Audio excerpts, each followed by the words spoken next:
करो। वाहिगुरु जी का खालसा, वाहिगुरु जी की फतेह। आप जी वडभागी हो, गुरु ग्रंथ साहब जी की हजूरी में जुड़ के कीर्तनिया पासों रस भिन्ना कीर्तन कर रहे सी। कीर्तनिया पासों रस भिन्ना कीर्तन सरवण कर रहा सी। बच्चियां जो कीर्तन कर रही सन, उन्हों की आवाज़ में रस सी। आप कीर्तन रूप हो के उन्होंने कीर्तन किया है। ਜਦੋਂ कोई कीर्तन नाल भिज के शब्द नाल भिज के शब्द नाल जोड़ के अपने अंदर रस लैंदा तो संगतां नूं भी रस आउंदा। तो इहो जिहा कीर्तन जदों मन विच वसदा है, यही साडे अंदर रब्बी गुण पैदा करदा। साध संगत एक ऐसा स्थान है जिथे इहो जिहा कीर्तन, इहो जी कीर्ति जिहड़ी है मनुख नूं उच्चा चुकदी है। मनुख दे अंदर उस वाहिगुरू दे गुण पैदा हुंदे हन। वाहिगुरू दा मिलाप होण दीआं घड़ियां अवसर प्राप्त हुंदे। वाहिगुरू कृपा करे इहो जिहा कीर्तन सत संगत में बैठ के आपां नेता प्रति सुनते रहिए, ताकि साडा वो जोग वो मिलाप दीआं घड़ियां बण आउण, ताकि असीं परमात्मा की नज़र बख्शिश के पात्र बन सकी। गुरु नानक देव पातशाह जी का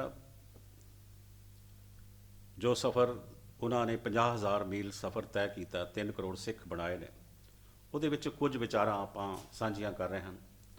550 साल प्रकाश उत्सव उन्हों का मना रहे हैं, तो आप कुछ देण जो परमात्मा ने बख्शिश करके सानू गुरु नानक के इस सिद्धांतां दे नाल जोड़िया, उहदी कोई गल आपां कर सकीए।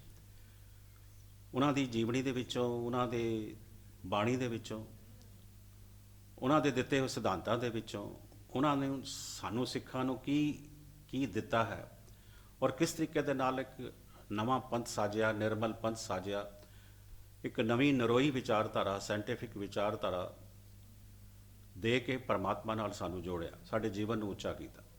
उहदी कुछ गलबात आपां कर रहे सां कि 3 वड्डे वड्डे सफ़र उन्होंने तय किए हैं, जिन्होंने उदासियां आपां कहंदे हां, जिन्होंने टूर कहंदे हां। 3 वड्डे वड्डे टूर उन्होंने किए हैं।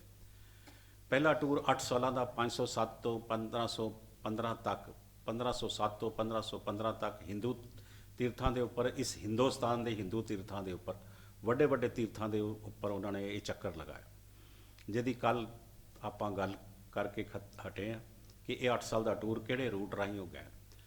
दूसरा टूर उन्होंने सुमेर पर्बत है, जिन्हां दी अज आपां गल करनी है। जोग मत दे नाल ये पहला हिंदू मत दे नाल उन्होंने गलबात की, हिंदू तीर्थां के उपर जाके, तो इस भारत वर्ष में ये 3 जिहड़े सन वड्डे धर्म चलते पे सन। उस वेले जो गुरु नानक देव जी संसार में आए ने, 3 वड्डे धर्म चलते सन। इस्लामिक धर्म का बोलबाला सी इस भारत में, क्योंकि राज ही इन्हां दा सी। जो गुरु नानक देव जी आए, सिकंदर लोधी का राज सी।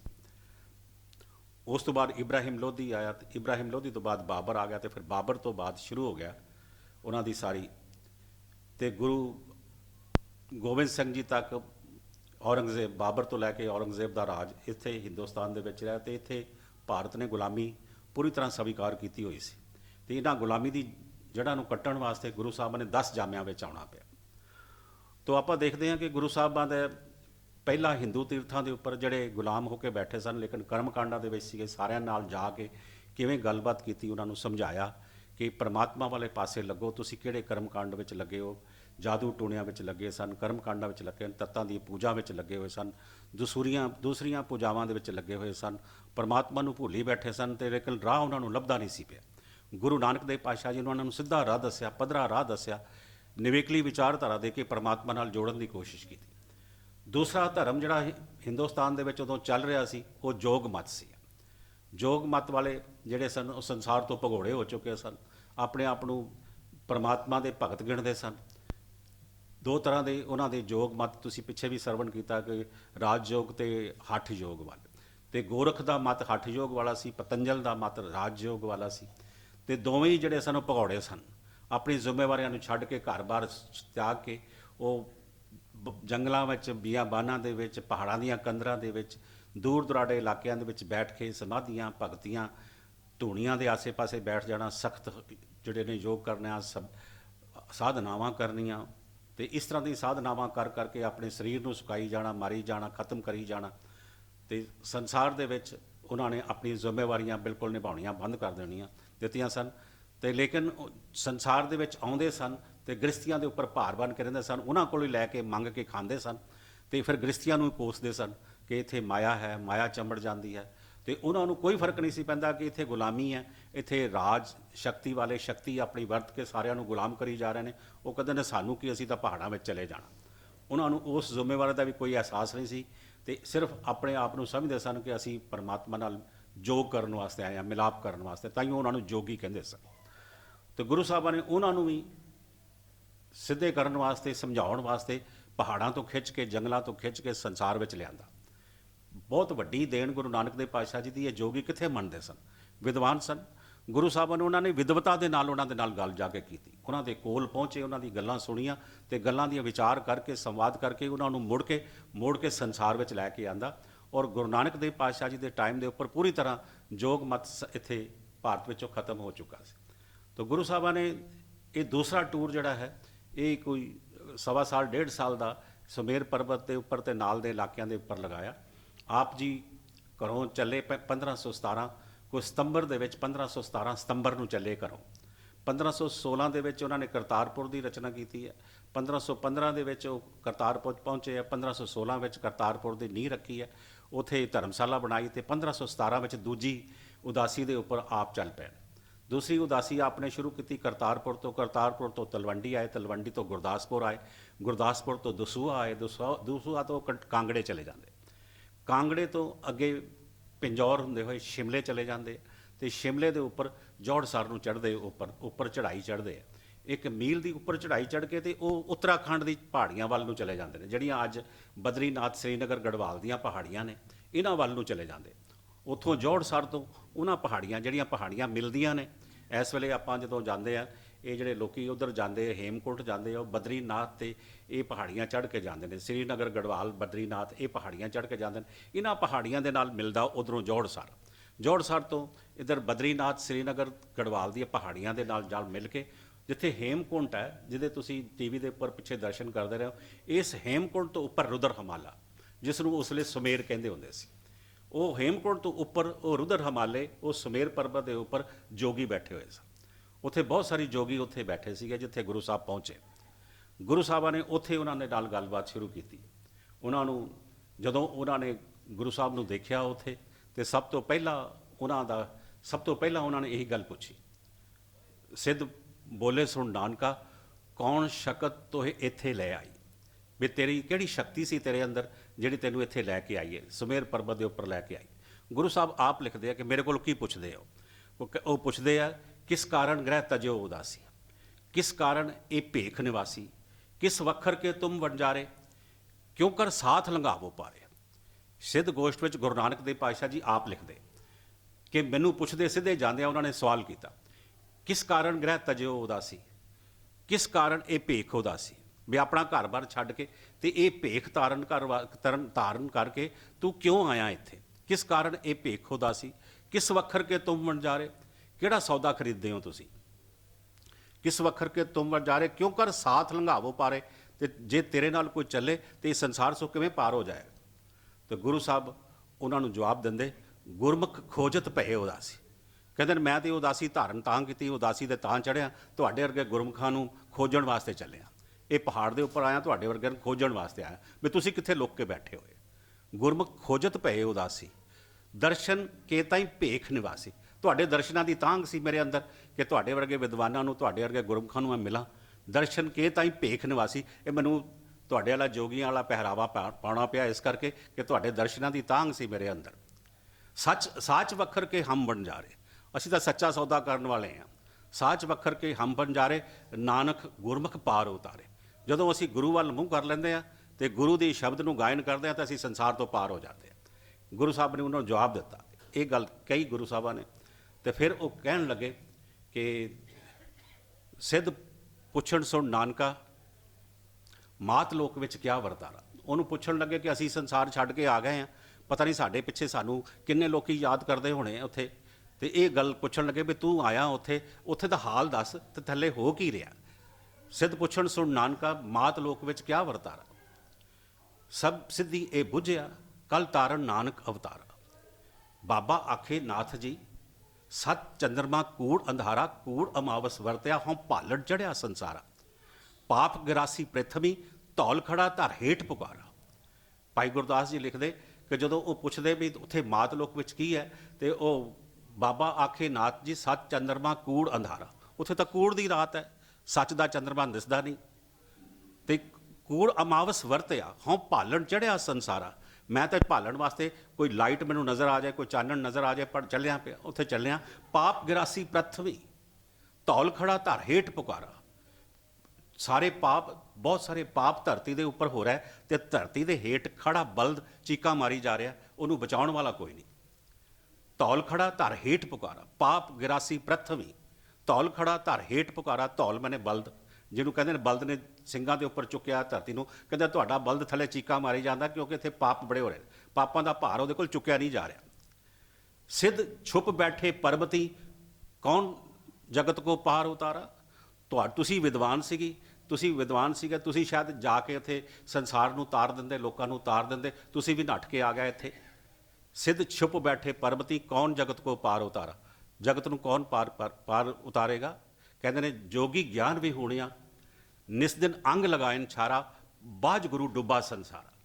तुसी अपने आप नूं विद्वान समझदे तो तुसी तां नलायक निकले बिल्कुल। जोगी ज्ञान भी होणिया, हुण जोगी अपने आप नूं विद्वान समझदे सन तो गुरु साहब उन्हां नूं नलायक कही जांदे। जोगी ज्ञान भी होणिया निस दिन अंग लगाए छारा, तुसी सुआब मन लई अपने पिंडे दे उपर, तुसी पिंडे तो उपर सुआब मन लई, कन्नां विच मुंदरां पा लईआं ते छड्ड छड़ा के नट के आ गए। जोगी ज्ञान भी होणिया निस दिन अंग लगाए छारा बाज गुरु डुब्बा संसारा। सारा संसार डुब्बा पिया, किस तरह तरेगा। वो जदों उन्होंने क्या भी जोगी ज्ञान भी होने, बस अग लग गई उन्होंने अंदर, तो वो कहन लगे फिर दूसरा हथियार वरतते, कहन लगे सिद्ध पुछण सुन नानक तू सुन नानका तू जग नूं क्या करामात दिखाई। हुण करामात के उपर आ गया। जदों पहलां पुछदे भी मातलोक विच की है तो हुण आ गया करामातां दे उपर। जदों गुरु साहब ने कहना भी जोगी ज्ञान भी होने, बस उन्होंने जदों ये गल कही ज्ञान भी होने, उन्होंने अंदर अग बलन लग पई तो कहन लगे कि सिद्ध पुछण सुन नानका तू जग नूं क्या करामात दिखाई। किछ विखा लें असानू भी, तू क्यों ढिल अवेही लाई। सानू भी दिखा, तेरे कोल सुनिया करामातां बड़ियां हैगियां ने ते तू करामात सानू भी दिखा। बाबा आखे नाथ जी असां ते वेखणे जोगी वस्त ना काई, गुरु संगत बाणी बिना दूजी ओट नहीं है राई। साडे कोल तां सिर्फ कोई है ही नहीं ताकत, साडे कोल तां ताकत है गुरु दी संगत दी बख्शिश है, बस यही साडे नाल जांदी है। गुरु संगत बाणी बिना, उस परमात्मा दी बाणी ते गुरु दी संगत बिना साडे कोल कोई आसरा परना नहीं हैगा। गुरु संगत बाणी बिना दूजी ओट नहीं है राय, साडे कोल होर कोई ताकत नहीं है। जदों ये गल उन्होंने कही तो फिर वो कहन लगे चलो असी दिखाते इनू अपनियां ताकतां दिखाने।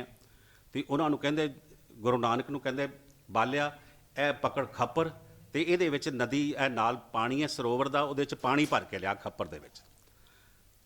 ते वो जदों पानी लैके अपना उन्होंने खप्पर लैके पानी लैन जदों गए तो उन्होंने अपनी ताकत के नाल पानी की जगह के उपर हीरे जवाहरात विछा दिते।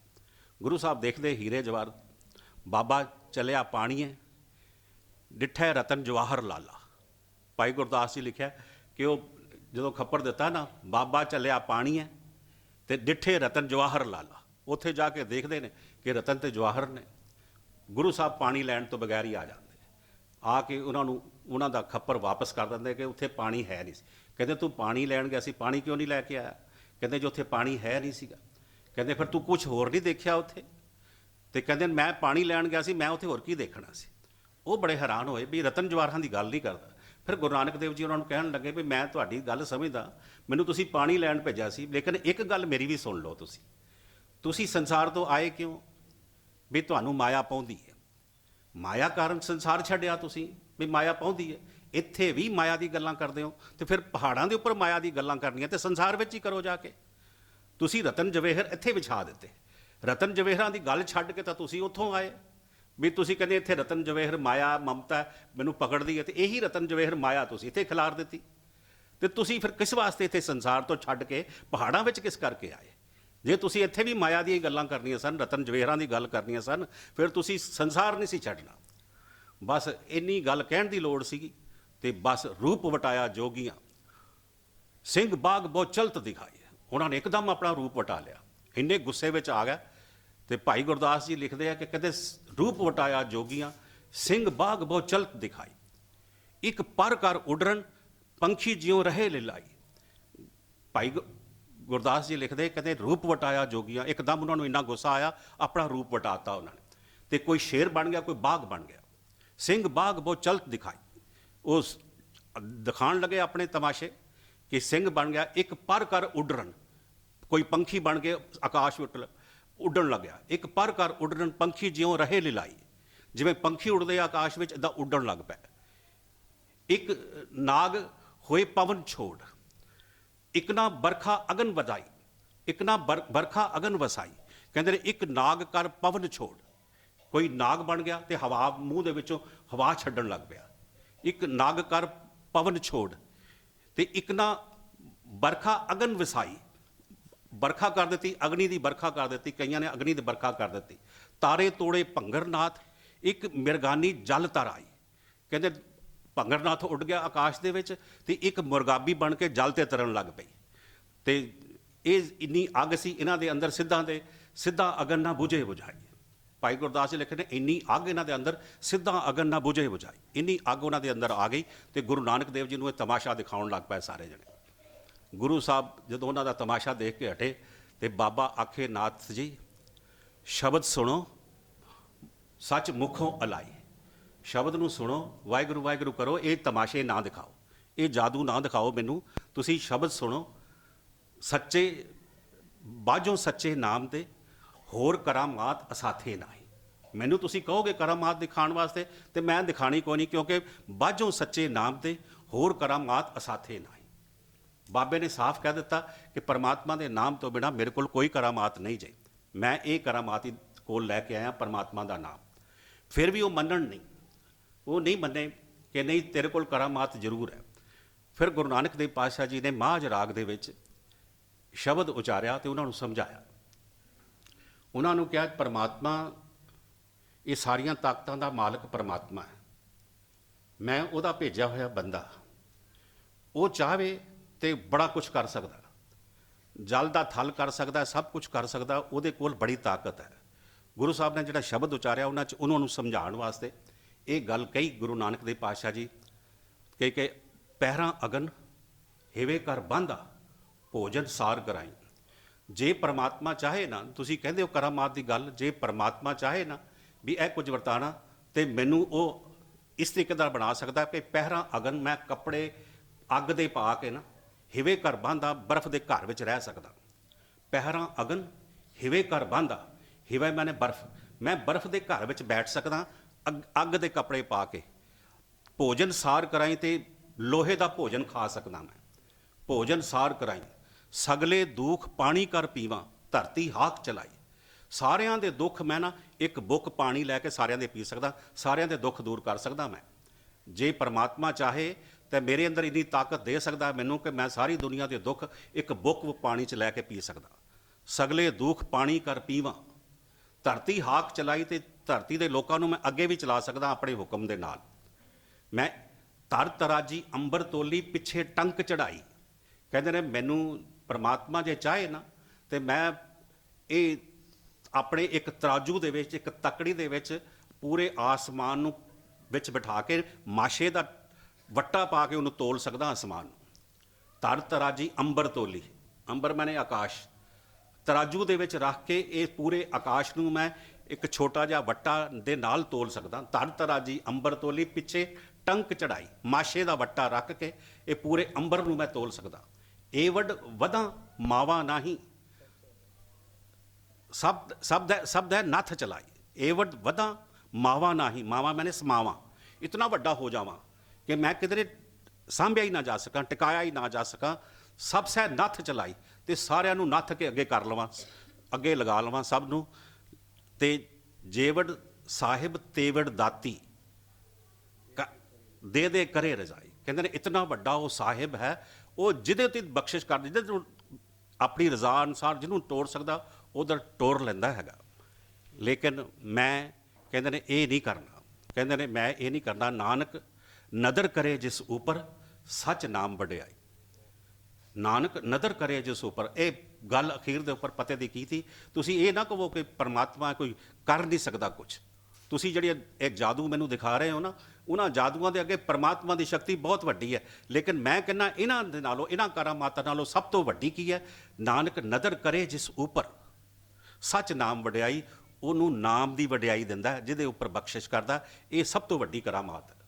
ਨਾਨਕ ਨਦਰ ਕਰੇ ਜਿਸ ਉੱਪਰ, ਸੱਚ ਨਾਮ ਵਡਿਆਈ। ਤੋ ਉਹ ਥੋੜ੍ਹਾ ਜਿਹਾ ਥੱਲੇ ਨੂੰ ਆਏ।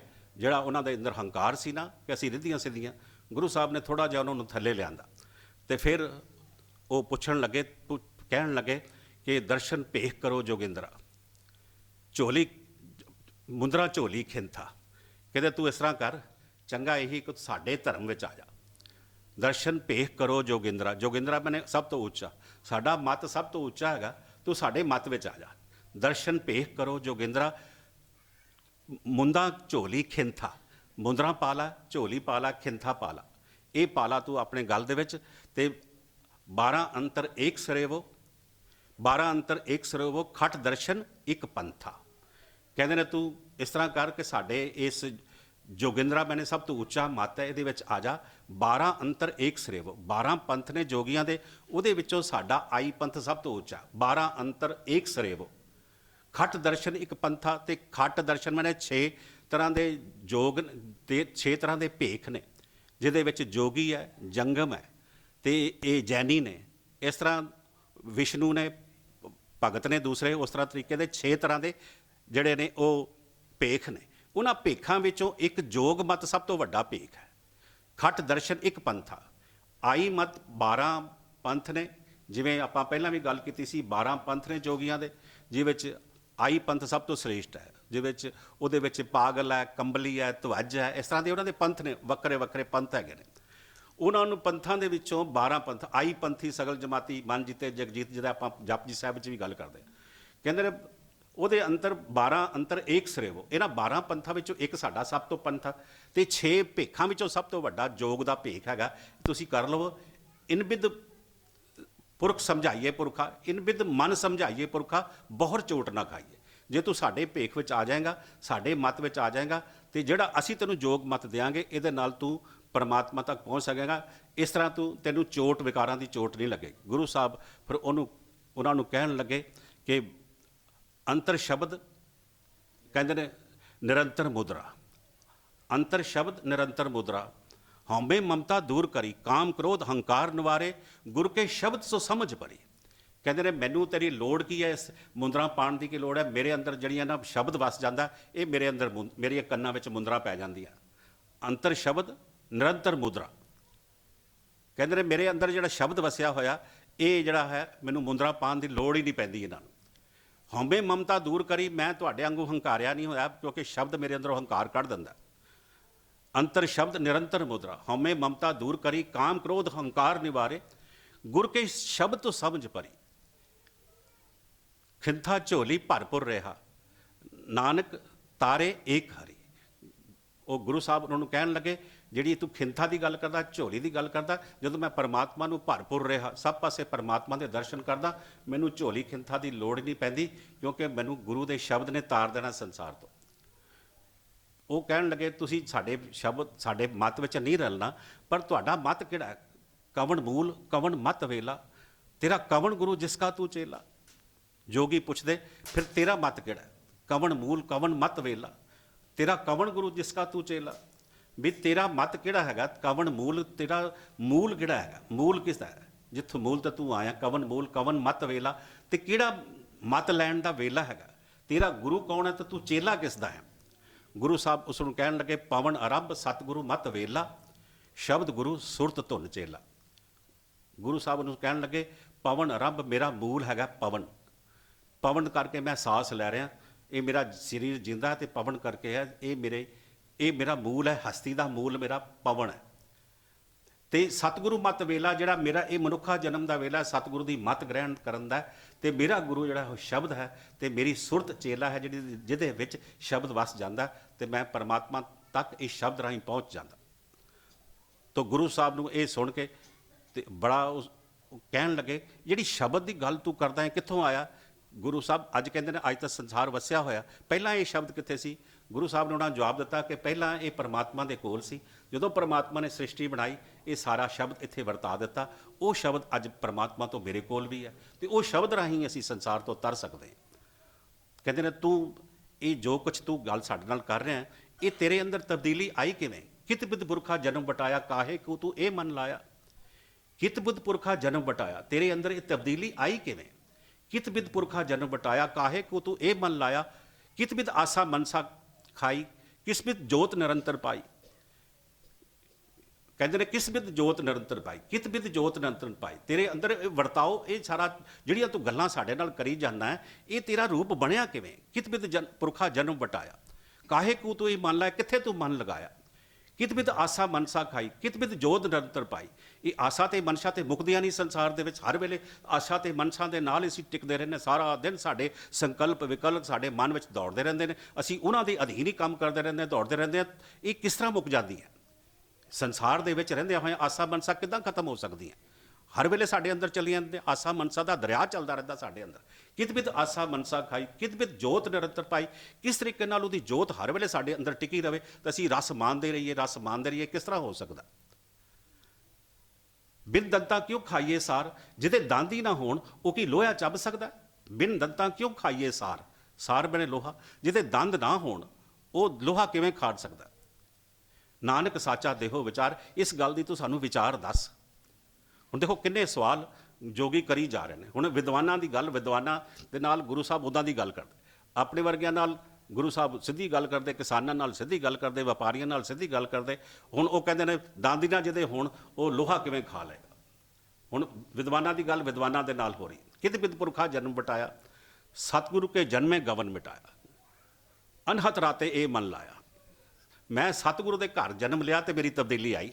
ਮੇਰੇ ਜੀਵਨ ਵਿੱਚ ਤਬਦੀਲੀ ਕਿਵੇਂ ਆਈ ਤੁਸੀਂ ਪੁੱਛਦੇ ਹੋ? ਮੈਂ ਸਤਿਗੁਰੂ ਦੇ ਘਰ ਜਨਮਿਆ। ਇੱਕ ਤਾਂ ਮੈਂ ਆਪਣੇ ਘਰ ਵਾਲਿਆਂ ਮਾਂ ਪਿਓ ਦੇ ਘਰ ਜੰਮਿਆ ਸਾਂ। ਜਦੋਂ ਮੇਰੀ ਸਤਿਗੁਰੂ ਦੀ ਸਿੱਖਿਆ ਲਈ ਮੈਂ ਸਤਿਗੁਰੂ ਦੇ ਘਰ ਵਿੱਚ ਜਦੋਂ ਮੇਰਾ ਜਨਮ ਹੋ ਗਿਆ, ਮੇਰਾ ਜੀਵਨ ਤਬਦੀਲ ਹੋ ਗਿਆ, ਮੇਰਾ ਰਹਿਣ ਦਾ ਢੰਗ ਤਬਦੀਲ ਹੋਇਆ।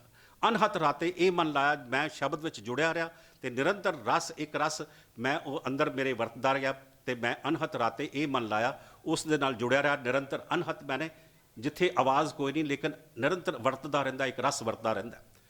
ਇਹ ਹੈਗਾ ਤੇ ਔਖਾ ਬੜਾ। ਅਨਹਤ ਰਾਤੇ ਇਹ ਮਨ ਲਾਇਆ, ਅਨਹਦ ਹੁੰਦਾ ਨਿਰੰਤਰ ਹਰ ਵੇਲੇ। ਹੁਣ ਆਪਾਂ ਇੱਥੇ ਬੈਠੇ ਹਾਂ, ਇੱਥੇ ਤੇ ਆਪਾਂ ਸ਼ਬਦ ਦੀ ਗੱਲ ਕਰਦੇ ਹਾਂ, ਆਪਣੇ ਅੰਦਰ ਵਸ ਜਾਂਦਾ। ਜਦੋਂ ਆਪਾਂ ਬਾਹਰ ਜਾਂਦੇ ਹਾਂ ਉਹ ਨਹੀਂ ਵਸਦਾ, ਫਿਰ ਬਾਹਰ ਨਿਕਲ ਜਾਂਦਾ। ਲੇਕਿਨ ਅਨਹਦ ਰਾਤੇ ਇਹ ਮਨ ਲਾਇਆ, ਜਦੋਂ ਗੁਰੂ ਨਾਲ ਜੁੜੇ ਹੋਏ, ਗੁਰੂ ਦੇ ਸ਼ਬਦ ਨਾਲ ਜੁੜੀ ਹੋਈ ਹੈ, ਜਿੱਥੇ ਮਰਜੀ ਜਾਈਏ, ਦੁਕਾਨ ਦੇ ਉੱਪਰ ਜਾਈਏ, ਆਫਿਸ ਦੇ ਉੱਪਰ ਜਾਈਏ, ਘਰ ਜਾਈਏ, ਇਹ ਅੰਦਰ ਵਸਦਾ ਰਹਿੰਦਾ। ਜਿਹਦੇ ਅੰਦਰ ਸੱਚੀ ਮੁੱਚੀ ਵਸ ਜਾਵੇ, ਜਿਹੜਾ ਇਸ ਗੱਲ ਨੂੰ ਦ੍ਰਿੜ ਕਰਕੇ ਵਸਾ ਲਵੇ ਆਪਣੇ ਅੰਦਰ।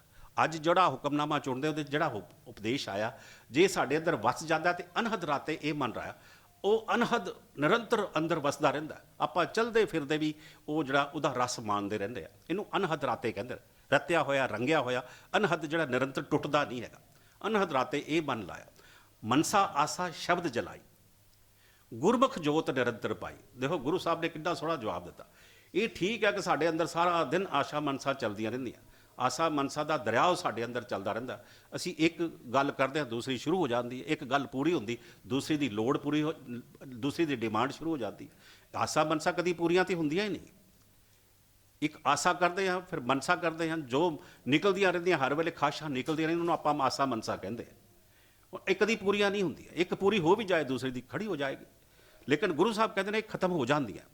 ਮਨਸਾ ਆਸਾ ਸ਼ਬਦ ਜਲਾਈ, ਲੈ ਕੇ ਸ਼ਬਦ ਨਾਲ ਜੁੜ ਜਾਈਏ। ਮਨਸਾ ਆਸਾ ਸ਼ਬਦ ਜਲਾਈ, ਗੁਰਮੁਖ ਜੋਤ ਨਿਰੰਤਰ ਪਾਈ। ਗੁਰੂ ਦੀ ਰਾਹੀਂ ਅੰਦਰ ਜੋਤ ਜਿਹੜੀ ਨਿਰੰਤਰ ਵਰਤਦੀ ਰਹਿੰਦੀ ਹੈ। ਤ੍ਰੈ ਗੁਣ ਮੇਟੇ ਖਾਈਏ ਸਾਰ। ਹੁਣ ਪੁੱਛਦੇ ਸੀਗੇ ਕਿ ਬਿਨ ਦੰਤਾਂ ਕਿਉਂ ਖਾਈਏ ਸਾਰ, ਕਿ ਬਿਨਾਂ ਦੰਦਾਂ ਤੋਂ ਲੋਹਾ ਕਿਵੇਂ ਚੱਬਿਆ ਜਾ ਸਕਦਾ? ਗੁਰੂ ਸਾਹਿਬ ਕਹਿੰਦੇ ਨੇ ਕਿ ਚੱਬਿਆ ਜਾ ਸਕਦਾ। ਤ੍ਰੈ ਗੁਣ ਮੇਟੇ ਖਾਈਏ ਸਾਰ, ਨਾਨਕ ਤਾਰੇ ਤਾਰਨਹਾਰ। ਉਹ ਪਰਮਾਤਮਾ ਇਦਾਂ ਤਾਰਦਾ, ਜਦੋਂ ਆਪਾਂ ਮਾਇਆ ਦੇ 3 ਗੁਣਾਂ ਤੋਂ ਉੱਪਰ ਉੱਠ ਕੇ ਚੌਥੇ ਪਦ ਤੇ ਪਹੁੰਚ ਜਾਂਦੇ ਆ, ਇਹ ਸਾਰ ਖਾਧਾ ਜਾਂਦਾ। ਹੁਣ ਸਾਰ ਦਾ ਮਤਲਬ ਸੀਗਾ ਔਖਾ ਹੈ ਰਸਤਾ, ਸੰਸਾਰ ਦਾ ਰਸਤਾ ਔਖਾ ਬੜਾ ਹੈਗਾ। ਇਸ ਰਸਤੇ ਨੂੰ ਪਾਰ ਕਰਨਾ ਬਹੁਤ ਔਖਾ ਹੈਗਾ ਤੇ ਇਹ ਸਾਰ ਚੱਬਣ ਦੇ ਬਰਾਬਰ ਹੈਗਾ। ਤੁਸੀਂ ਕਹਿੰਦੇ ਹੋ ਬਈ ਚਲੋ ਸੰਸਾਰ ਵਿੱਚ, ਚਲੋ ਸੰਸਾਰ ਵਿੱਚ, ਇਹ ਲੋਹਾ ਚੱਬਣ ਦੇ ਬਰਾਬਰ ਹੈ। ਕਿੱਦਾਂ ਖਾਣਾ ਇਸ ਲੋਹੇ ਨੂੰ? ਕਹਿੰਦੇ ਨੇ ਮਾਇਆ ਦੇ 3 ਗੁਣਾਂ ਤੋਂ ਉੱਪਰ ਹੋ ਜਾਓ।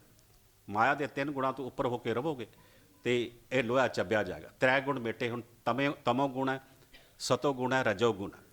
ਤਮੋ ਗੁਣ, ਰਜੋ ਗੁਣ, ਸਤੋ ਗੁਣ, ਤਿੰਨ ਗੁਣ ਮਾਇਆ ਦੇ ਹੈਗੇ ਨੇ। ਗੁਰੂ ਸਾਹਿਬ ਕਹਿੰਦੇ ਨੇ ਤੂੰ ਉੱਪਰ ਉੱਠ ਕੇ ਚੌਥੇ ਪਦ ਦੇ ਉੱਪਰ ਚਲੇ ਜਾ। ਤਮੋ ਗੁਣ ਸਾਨੂੰ ਅੰਧੇਰੇ ਵਿੱਚ ਰੱਖਦਾ, ਰਜੋ ਗੁਣ ਸਾਡੇ ਅੰਦਰ ਤ੍ਰਿਸ਼ਨਾ ਪੈਦਾ ਕਰਦਾ, ਸਤੋ ਗੁਣ 'ਚ ਸਾਡੇ ਅੰਦਰ ਹੰਕਾਰ ਆਉਂਦਾ। ਇਹਨਾਂ ਗੁਣਾਂ ਤੋਂ ਬਚ ਕੇ ਰਹੋ। ਚੌਥੇ ਪਦ ਵਿੱਚ ਪਹੁੰਚੋ, ਜਦੋਂ ਸ਼ਬਦ ਦੀ ਓਟ ਲੈ ਕੇ ਚੱਲੋਗੇ, ਇਹ ਤਿੰਨਾਂ ਗੁਣਾਂ ਤੋਂ ਉੱਪਰ ਚੱਲੋਗੇ, ਸਾਰ ਖਾਧਾ ਜਾਏਗਾ, ਲੋਹਾ ਖਾਧਾ ਜਾਏਗਾ। ਤ੍ਰੈ ਗੁਣ ਮੇਟੇ ਖਾਈਏ ਸਾਰ, ਨਾਨਕ ਤਾਰੇ ਤਾਰ ਅਠਾਰ। ਬਖਸ਼ਿਸ਼ ਉਹਦੇ 'ਤੇ ਰੱਖੋ, ਉਹ ਸੰਸਾਰ ਤੋਂ ਸਾਨੂੰ ਤਾਰ ਦੇਗਾ। ਫਿਰ ਕਹਿੰਦੇ ਚਲੋ ਠੀਕ ਹੈ, ਸੰਸਾਰ ਵਿੱਚ ਤੂੰ ਕਹਿੰਦਾ, ਲੇਕਿਨ ਬਹੁਤ ਮੁਸ਼ਕਿਲ ਹੈ। ਦੁਨੀਆ ਦੁੱਤਰ ਸਾਗਰ ਕਹੀਏ ਕਿਉਂ ਕਰ ਪਾਈਏ ਪਾਰ। ਦੁਨੀਆ ਦੁੱਤਰ ਸਾਗਰ ਕਹੀਏ ਕਿਉਂ ਕਰ ਪਾਈਏ ਪਾਰ। ਚਰਪਟ ਬੋਲੇ ਔਧੂ ਨਾਨਕ ਦੇਹੋ ਸੱਚ ਵਿਚਾਰੋ। ਹੁਣ ਚਰਪਟ ਜੋਗੀ ਬੋਲਦਾ। ਚਰਪਟ ਜੋਗੀ ਕਹਿੰਦਾ ਕਿ ਕਿਸ ਤਰ੍ਹਾਂ ਜਾ ਸਕਦੇ ਆ, ਦੁਨੀਆ ਦੁੱਤਰ ਸਾਗਰ ਕਹੀਏ ਕਿਉਂ ਕਰ ਪਾਈਏ ਪਾਰੋ। ਜਿਹੜਾ ਵੀ ਜਾਂਦਾ ਇਸ ਸਾਗਰ ਵਿੱਚ ਡੁੱਬ ਜਾਂਦਾ। ਅਸੀਂ ਤਾਂ ਕਿਸੇ ਨੂੰ ਤਰਦਾ ਦੇਖਦੇ ਨਹੀਂ, ਇਸੇ ਕਰਕੇ ਤਾਂ ਨੱਠ ਕੇ ਆਏ ਹਾਂ ਅਸੀਂ। ਦੁਨੀਆ ਦੁੱਤਰ ਸਾਗਰ ਕਹੀਏ ਕਿਉਂ ਕਰ ਪਾਈਏ ਪਾਰੋ। ਚਰਪਟ ਬੋਲੇ ਅੱਧੂ ਨਾਨਕ ਦੇਹੋ ਸੱਚ ਵਿਚਾਰੋ। ਸੱਚ ਦੀ ਵਿਚਾਰ ਸਾਨੂੰ ਦੇ, ਅਸੀਂ ਕਿੱਦਾਂ ਪਾਰ ਹੋ ਸਕਦੇ। ਗੁਰੂ ਸਾਹਿਬ ਕਹਿੰਦੇ ਨੇ ਮੈਂ ਤੁਹਾਨੂੰ ਗੱਲ ਦੱਸਦਾ, ਤੁਸੀਂ ਚੱਲੋ ਤਾਂ ਸਹੀ ਸੰਸਾਰ ਦੇ ਵਿੱਚ। ਜੈਸੇ ਜਲ ਮੈਂ ਕਮਲ ਨਿਰਾਲਮ ਮੁਰਗਾਈ ਨੈਸਾਣੇ, ਸੁਰਤ ਸ਼ਬਦ ਭਵ ਸਾਗਰ ਤਰੀਏ, ਨਾਨਕ ਨਾਮ ਬਖਾਣੇ। ਕਹਿੰਦੇ ਨੇ ਤੁਸੀਂ ਜਿੱਦਾਂ ਮੁਰਗਾਬੀ ਪਾਣੀ ਦੇ ਵਿੱਚ ਰਹਿੰਦੀ, ਆਪਣੇ ਖੰਭਾਂ ਨੂੰ ਪਾਣੀ ਨਹੀਂ ਲੱਗਣ ਦਿੰਦੀ, ਇਸੇ ਤਰੀਕੇ ਨਾਲ ਰਹੋ ਸੰਸਾਰ ਵਿੱਚ। ਜੈਸੇ ਜਲ ਮੈਂ ਕਮਲ ਨਿਰਾਲਮ, ਜਿਵੇਂ ਪਾਣੀ ਦੇ ਵਿੱਚ ਫੁੱਲ, ਕਮਲ ਦਾ ਫੁੱਲ ਰਹਿੰਦਾ, ਪਾਣੀ ਤੋਂ ਉੱਚਾ ਉੱਠ ਕੇ ਰਹਿੰਦਾ, ਚਿੱਕੜ ਤੋਂ ਉੱਚਾ ਉੱਠ ਕੇ ਰਹਿੰਦਾ, ਇਸੇ ਤਰੀਕਾ ਮੁਰਗਾਬੀ ਪਾਣੀ ਵਿੱਚ ਤਰਦੀ, ਮੁਰਗਾਬੀ ਪਾਣੀ ਖੰਭਾਂ ਨੂੰ ਨਹੀਂ ਲੱਗਣ ਦਿੰਦੀ। ਇਸੇ ਤਰੀਕੇ ਨਾਲ ਰਵੋ, ਕਮਲ ਦੇ ਫੁੱਲ ਵਾਂਗ ਰਹੋ, ਮੁਰਗਾਬੀ ਵਾਂਗ ਰਵੋ ਇੱਥੇ ਸੰਸਾਰ ਦੇ ਵਿੱਚ। ਮਾਇਆ ਹੈਗੀ ਹੈ, ਮਾਇਆ ਤੋਂ ਉੱਪਰ ਉੱਠ ਕੇ ਰਵੋ, ਮਾਇਆ ਵਿੱਚ ਖਚਤ ਨਾ ਹੋਵੋ, ਮਾਇਆ 'ਚ ਲੱਗ ਲਬੇੜ ਨਾ ਕਰੋ, ਮਾਇਆ ਨੂੰ ਗੁਜ਼ਰਾਨ ਕਰਕੇ ਸਮਝੋ। ਜੈਸੇ ਜਲ ਮੈਂ ਕਮਲ ਨਿਰਾਲਮ ਮੁਰਗਾਈ ਨਿਸਾਣੇ, ਤੇ ਨਾਲ ਸੁਰਤ ਸ਼ਬਦ ਭਵ ਸਾਗਰ ਤਰੀ। ਕੰਡੀਸ਼ਨ ਇਹ ਹੈ ਕਿ ਸੁਰਤ ਵਿੱਚੋਂ ਸ਼ਬਦ ਨਾ ਵਿਸਰੇ, ਸੁਰਤ ਸ਼ਬਦ ਭਵ ਸਾਗਰ ਤਰੀਏ, ਨਾਨਕ ਨਾਮ ਵਖਾਣੇ ਹੋ। ਗੁਰੂ ਨਾਨਕ ਦੇਵ ਜੀ ਗਰੰਟੀ ਦੇ ਰਹੇ ਕਿ ਮਾਇਆ ਵਿੱਚ ਰਹਿੰਦੇ ਹੋਇਆਂ ਮਾਇਆ ਤੋਂ ਨਿਰਲੇਪ ਇੱਦਾਂ ਹੋ ਜਾਈਦਾ ਕਿ ਜਿਸ ਤਰੀਕੇ ਨਾਲ ਸਾਡੀ ਸੁਰਤ ਵਿੱਚੋਂ ਸ਼ਬਦ ਨਾ ਬਾਹਰ ਨਿਕਲ ਜਾਵੇ, ਉਹ ਸੁਰਤ ਵਿੱਚ ਟਿਕਿਆ ਰਹੇ, ਤੇ ਫਿਰ ਆਪਾਂ ਨੂੰ ਮਾਇਆ ਕੁਛ ਨਹੀਂ ਪਹੁੰਚਦੀ ਨਹੀਂ। ਫਿਰ ਆਪਣੇ ਮਾਇਆ ਕੰਮ ਕਰੇਗੀ ਸਾਰੇ। ਆਪਾਂ ਮਾਇਆ ਦੇ ਅੱਗੇ ਲੱਗ ਕੇ ਦੌੜਦੇ ਹਾਂ ਅਤੇ ਮਾਇਆ ਸਾਡੇ ਪਿੱਛੇ ਲੱਗੀ ਰਹੇਗੀ। ਗੁਰੂ ਸਾਹਿਬ ਨੇ ਉਹ ਸਮਝਾਇਆ, ਕਹਿਣ ਲੱਗੇ ਕੰਮ ਬੜਾ ਔਖਾ ਹੈਗਾ। ਇਹ ਜੋਗੀ ਜੀ ਕਹਿੰਦੇ ਇਹ ਕੰਮ ਬੜਾ ਔਖਾ ਹੈਗਾ। ਅਸੀਂ ਸਾਨੂੰ ਤੁਸੀਂ ਕਹਿੰਦੇ ਧੰਦੇ ਕਰਨੇ ਪੈਣਗੇ, ਹੱਟੀਆਂ ਕਰਨੀਆਂ ਪੈਣਗੀਆਂ, ਦੁਕਾਨਦਾਰੀ ਵਪਾਰ ਕਰਨਾ ਪਏਗਾ। ਹਾਟੀ ਬਾਟੀ ਰਹੇ ਨਿਰਾਲੇ ਰੂਖ ਬਿਰਖ ਉਦਿਆਨੇ, ਕੰਦ ਮੂਲ ਆਹਾਰੋ ਖਾਈਏ ਔਧੂ ਬੋਲੇ ਗਿਆ ਨੇ। ਗੁਰੂ ਸਾਹਿਬ ਨੂੰ ਕਹਿਣ ਲੱਗੇ ਅਸੀਂ ਤਾਂ ਬੜੇ ਦੂਰ ਬੈਠੇ ਹਾਂ ਹੱਟੀਆਂ ਤੋਂ, ਸਾਡੇ ਕਿਹੜੇ ਧੰਦਿਆਂ 'ਚ ਤੂੰ ਪਾਉਣ ਲੱਗਾ ਸਾਨੂੰ। ਹਾਟੀ ਬਾਟੀ ਰਹੇ ਨਿਰਾਲੇ ਕੰਦ ਰੂਖ ਬਿਰਖ ਉਦਿਆਨੇ, ਰੁੱਖਾਂ ਦੇ ਛਾਂ ਥੱਲੇ ਬੈਠੇ ਆ, ਕੰਦ ਮੂਲ ਖਾ ਕੇ ਗੁਜ਼ਾਰਾ ਕਰਦੇ ਪਏ ਆ, ਸਮਾਧੀਆਂ ਲਾ ਕੇ ਬੈਠੇ ਪਰਮਾਤਮਾ ਨੂੰ ਯਾਦ ਕਰਦੇ ਪਏ ਆ। ਕਿਸ ਤਰ੍ਹਾਂ ਛੱਡ ਕੇ ਇੱਥੋਂ ਸੰਸਾਰ ਨੂੰ ਵਿੱਚ ਚਲੇ ਜਾਈਏ, ਹੱਟੀ ਬਾਟੀ ਕਰੀਏ। ਤੇ ਗੁਰੂ ਸਾਹਿਬ ਕਹਿੰਦੇ ਕਿ ਹਾਟੀ ਬਾਟੀ ਨੀਂਦ ਨਾ ਆਵੇ। ਕਹਿੰਦੇ ਫੰਡਾ ਮੈਂ ਤੁਹਾਨੂੰ ਦੱਸ ਦਿੰਦਾ, ਤੁਸੀਂ ਚੱਲੋ ਤਾਂ ਸਹੀ। ਹਾਟੀ ਬਾਟੀ ਨੀਂਦ ਨਾ ਆਵੇ, ਪਰ ਘਰ ਚਿੱਤ ਨਾ ਡੁਲਾਈ। ਨਾਨਕ ਬਿਨ ਨਾਵੇਂ ਮਨ ਟੇਕ ਨਾ ਟਿਕੀ, ਨਾਨਕ ਭੂਖ ਨਾ ਜਾਏ। ਬਿਨ ਨਾਵੇਂ ਮਨ ਟੇਕ ਨਾ ਟਿਕੀ, ਨਾਨਕ ਭੂਖ ਨਾ ਜਾਏ। ਕਹਿੰਦੇ ਫੰਡਾ ਮੈਂ ਤੁਹਾਨੂੰ ਦੱਸ ਦਿੰਦਾ ਵੀ ਤੁਸੀਂ ਚਲੋ, ਹਾਟੀ ਬਾਟੀ ਨੀਂਦ ਨਾ ਆਵੇ। ਪਹਿਲੀ ਗੱਲ ਮੇਰੀ ਗੱਲ ਸਮਝ ਲਓ ਕਿ ਜਦੋਂ ਤੁਸੀਂ ਵਪਾਰ ਵਿੱਚ, ਹੱਟੀ ਵਿੱਚ, ਕੰਮ ਵਿੱਚ, ਧੰਦੇ 'ਚ ਪੈਣਾ, ਉਹਦੇ 'ਚ ਖਚਤ ਨਹੀਂ ਹੋ ਜਾਣਾ ਕਿ ਮੈਂ ਮਰ ਜਾਵਾਂਗਾ ਜੇ ਛੱਡ ਸਵੇਰੇ 5 ਵਜੇ ਉੱਠਣਾ ਤਾਂ ਰਾਤ ਨੂੰ 12 ਵਜੇ ਤੱਕ ਧੰਦੇ ਦੇ ਵਿੱਚ ਹੀ ਰਹਿਣਾ। ਇਹ ਕੰਮ ਨਹੀਂ ਕਰਨਾ ਤੁਸੀਂ।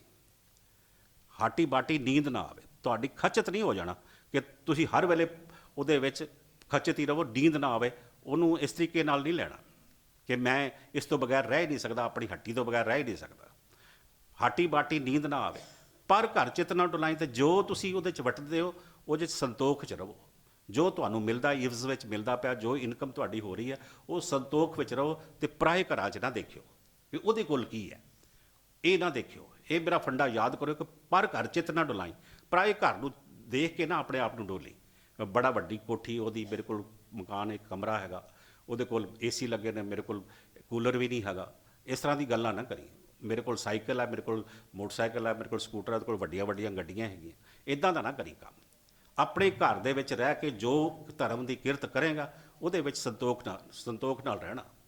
ਇਹ ਮੇਰਾ ਫੰਡਾ ਯਾਦ ਰੱਖੀ ਜੇ ਜਾਣਾ ਸੰਸਾਰ ਦੇ ਵਿੱਚ। ਤੇ ਹਾਟੀ ਬਾਟੀ ਨੀਂਦ ਨਾ ਆਵੇ, ਪਰ ਘਰ ਚਿੱਤ ਨਾ ਡੁਲਾਈ। ਬਿਨ ਨਾਵੇਂ ਮਨ ਟੇਕ ਨਾ ਟਿਕੀ, ਨਾਨਕ ਭੂਖ ਨਾ ਜਾਏ। ਇਹ ਗੱਲ ਸਮਝ ਲੈਣੀ ਹੈ ਕਿ ਜਦੋਂ ਆਪਾਂ ਧੰਦਿਆਂ ਦੇ ਵਿੱਚ ਪੈ ਹੀ ਜਾਂਦੇ ਹਾਂ, ਖਚਤ ਹੋ ਜਾਂਦੇ ਹਾਂ, ਤੇ ਜਿੰਨੀ ਮਰਜ਼ੀ ਕਮਾਈ ਕਰੀ ਚਲੋ, ਬੰਦਾ ਰੱਜਦਾ ਕਦੀ ਨਹੀਂ, ਕਦੀ ਰੱਜਦਾ ਨਹੀਂ ਹੈਗਾ। ਲੇਕਿਨ ਮਨ ਜਦੋਂ ਪਰਮਾਤਮਾ ਦੇ ਨਾਮ ਵਿੱਚ ਟਿਕ ਜਾਵੇ ਤਾਂ ਹੀ ਅੰਦਰ ਸੰਤੋਖ ਆ ਜਾਂਦਾ। ਬਿਨ ਨਾਵੇਂ ਮਨ ਟੇਕ ਨਾ ਟਿਕੇ, ਨਾਨਕ ਭੂਖ ਨਾ ਜਾਏ, ਭੁੱਖ ਨਹੀਂ ਉਤਰਦੀ ਨਾਮ ਤੋਂ ਬਿਨਾ। ਜਿਉਂ-ਜਿਉਂ ਨਾਮ ਜਪੋਗੇ ਤਿਉਂ-ਤਿਉਂ ਤੁਹਾਡੇ ਅੰਦਰ ਸੰਤੋਖ ਆਉਂਦਾ ਜਾਏਗਾ ਤੇ ਤੁਸੀਂ ਉਸ ਕੋਧਰੇ ਦੀ ਰੋਟੀ ਦੇ ਵਿੱਚ ਵੀ ਤੁਹਾਨੂੰ ਦੁੱਧ ਦਾ ਸਵਾਦ ਆਏਗਾ। ਮਤਲਬ ਸਾਦਗੀ ਦੇ ਵਿੱਚ ਵੀ ਤੁਹਾਨੂੰ ਰਹਿਣਾ ਬੜਾ ਆਨੰਦਮਈ ਲੱਗੇ। ਹਾਟ ਪਟਨ ਘਰ ਗੁਰੂ ਦਿਖਾਇਆ, ਸਾਰੀ ਗੱਲ ਸਮਝਾਤੀ। ਹਾਟ ਪਟਨ ਘਰ ਗੁਰੂ ਦਿਖਾਇਆ, ਸਹਿਜੇ ਸੱਚ ਵਪਾਰੋ। ਕਿੱਦਾਂ ਦਾ ਵਪਾਰ ਕਰਨਾ ਗੁਰੂ ਨਾਨਕ ਦੇਵ ਜੀ ਨੇ ਉਹਨਾਂ ਨੂੰ ਸਿਖਾ ਦਿੱਤਾ। ਹਾਟ ਪਟਨ ਘਰ ਗੁਰੂ ਦਿਖਾਇਆ, ਸਹਿਜੇ ਸੱਚ ਵਪਾਰੋ। ਸਹਿਜ ਦਾ ਵਪਾਰ ਕਰਨਾ, ਸਹਿਜ ਵਿੱਚ ਰਹਿਣਾ, ਸੱਚ ਦਾ ਵਪਾਰ ਕਰਨਾ, ਸੱਚਾ ਸੌਦਾ ਕਰਨਾ। ਉਹਦੇ ਵਿੱਚ ਖਚਤ ਨਹੀਂ ਹੋਣਾ, ਉਹਦੇ 'ਚ ਨੀਂਦਰ ਨਹੀਂ ਆ ਜਾਵੇ ਤੁਹਾਨੂੰ, ਤੇ ਉਹ ਇੰਨੀ ਭੁੱਖ ਨਾ ਲੱਗ ਜਾਵੇ ਕਿ ਦੂਸਰੇ ਘਰਾਂ ਨੂੰ ਦੇਖੋ। ਤੁਸੀਂ ਸਹਿਜ ਵਿੱਚ ਰਹੋ। ਸਹਿਜੇ ਸੱਚ ਵਪਾਰੋ, ਖੰਡਤ ਨਿੰਦਰਾ, ਅਲਪ ਆਹਾਰਦ, ਨਾਨਕ ਤਤ ਵਿਚਾਰੋ। ਨਾਨਕ ਕਹਿੰਦਾ ਮੈਂ ਤੁਹਾਨੂੰ ਤਤ ਦੀ ਵਿਚਾਰ ਦਿੰਦਾ, ਤੁਸੀਂ ਆਪਣੀ ਨੀਂਦਰ ਘੱਟ ਕਰਨਾ ਤੇ ਖਾਣਾ ਵੀ ਘੱਟ। ਖੰਡਤ ਨਿੰਦਰਾ, ਨੀਂਦਰ ਘੱਟ ਕਰਨੀ ਤੁਸੀਂ। ਅਲਪ ਆਹਾਰ, ਤੇ ਆਹਾਰ ਅਲਪ ਕਰਨਾ, ਅਲਪ ਆਹਾਰ ਕਰਨਾ। ਸਾਰਾ ਦਿਨ ਖਾਣ ਪਿੱਛੇ ਨਹੀਂ ਰਹਿਣਾ, ਨਾ ਦੇਖਣਾ ਗਰਮ, ਨਾ ਦੇਖਣਾ ਸਰਦ, ਨਾ ਦੇਖਣਾ ਹੋਲ ਗ੍ਰੇਨ, ਤੇ ਨਾ ਦੇਖਣਾ ਫਾਸਟ ਫੂਡ, ਨਾ ਦੇਖਣਾ ਜੰਕ ਫੂਡ। ਇੱਦਾਂ ਦਾ ਕੰਮ ਨਹੀਂ ਕਰਨਾ। ਜੰਕ ਫੂਡ ਮਿਲ ਜਾ ਉਹ ਵੀ ਖਾ ਲਿਆ, ਵੈਜ ਮਿਲ ਗਿਆ ਉਹ ਵੀ ਖਾ ਲਿਆ, ਨੌਨ ਵੈਜ ਮਿਲ ਗਿਆ ਉਹ ਵੀ ਖਾ ਲਿਆ, ਹੌਟ ਡਰਿੰਕ ਮਿਲ ਗਈ ਉਹ ਵੀ ਖਾ ਲਈ, ਕੋਲਡ ਡਰਿੰਕ ਹੋ ਗਈ ਉਹ ਵੀ ਪੀ ਲਈ। ਮਤਲਬ ਇੱਦਾਂ ਦਾ ਕੰਮ ਨਹੀਂ ਕਰਨਾ ਤੁਸੀਂ, ਹਰ ਵੇਲੇ ਖਾਣ ਦੀਆਂ ਗੱਲਾਂ ਕਰੀ ਜਾਣਾ। ਉੱਥੇ ਅੱਜ ਉਸ ਸ਼ਾਦੀ 'ਤੇ ਜਾਣਾ, ਕਿਹੜਾ ਖਾਣਾ ਖਾਣਾ, ਉਸ ਸ਼ਾਦੀ 'ਤੇ ਜਾਣਾ, ਕਿਹੜਾ ਖਾਣਾ ਖਾਣਾ, ਉਸ ਪਾਰਟੀ 'ਤੇ ਕਿਹੜਾ ਖਾਣਾ ਖਾਣਾ, ਅੱਜ ਸਵੇਰੇ ਬ੍ਰੇਕਫਾਸਟ ਕੀ ਕਰਨਾ, ਲੰਚ ਕੀ ਕਰਨਾ, ਰਾਤੀ ਕਰਨਾ, ਇਹੀ ਫਿਕਰ ਲੱਗਾ ਰਵੇ ਤੁਹਾਨੂੰ। ਇਹ ਕੰਮ ਨਹੀਂ ਕਰਨਾ। ਖੰਡਤ ਨਿੰਦਰਾ ਅਲਪ ਆਹਾਰ। ਜਿਹੜਾ ਜ਼ਿਆਦਾ ਖਾਂਦੇ ਨੇ ਉਹ ਅੰਮ੍ਰਿਤ ਵੇਲੇ ਉੱਠ ਵੀ ਨਹੀਂ ਸਕਦੇ, ਤੇ ਜਿਹੜਾ ਅਲਪ ਆਹਾਰ ਕਰਦੇ ਉਹ ਅੰਮ੍ਰਿਤ ਵੇਲੇ ਉੱਠ ਕੇ ਪਰਮਾਤਮਾ ਨੂੰ ਯਾਦ ਵੀ ਕਰ ਸਕਦੇ। ਖੰਡਤ ਨਿੰਦਰਾ ਅਲਪ ਆਹਾਰੰ, ਨਾਨਕ ਤਤ ਵਿਚਾਰੋ। ਤਤ ਦੀ ਵਿਚਾਰ ਤੁਹਾਨੂੰ ਨਾਨਕ ਦੇ ਰਿਹਾ ਹੈ। ਉਹ ਗੱਲ ਕੀਤੀ ਗੁਰੂ ਸਾਹਿਬਾਂ ਨੇ ਉਹਨਾਂ ਦੇ ਨਾਲ, ਤੇ ਲੈ ਕੇ ਆਏ ਉਹਨਾਂ ਨੂੰ ਸੰਸਾਰ ਦੇ ਵਿੱਚ। ਕਿੰਨੇ ਸਵਾਲ ਕੀਤੇ ਸਿੱਧ ਗੋਸ਼ਟ ਵਿੱਚ, ਇਤਨੇ ਸਵਾਲ ਨੇ, ਮੈਂ ਤੁਹਾਡੇ ਨਾਲ ਇਤਨੀ ਉਹਦੀ ਸਾਂਝ ਨਹੀਂ ਪਾ ਸਕਦਾ। ਬੜੇ ਸਵਾਲ ਪਿੱਛੇ ਪੁੱਛੇ ਗੁਰੂ ਨਾਨਕ ਦੇਵ ਪਾਤਸ਼ਾਹ ਜੀ ਨੂੰ। ਗੁਰੂ ਨਾਨਕ ਦੇਵ ਪਾਤਸ਼ਾਹ ਜੀ ਉਹਨਾਂ ਦੇ ਜਵਾਬ ਦਿੰਦੇ ਗਏ ਜਵਾਬ। ਤੇ ਆਖਰ ਜਦੋਂ ਉਹਨਾਂ ਦੀ ਨਿਸ਼ਾ ਹੋ ਗਈ ਤੇ ਫਿਰ ਚੱਲ ਪਏ ਥੱਲੇ ਨੂੰ।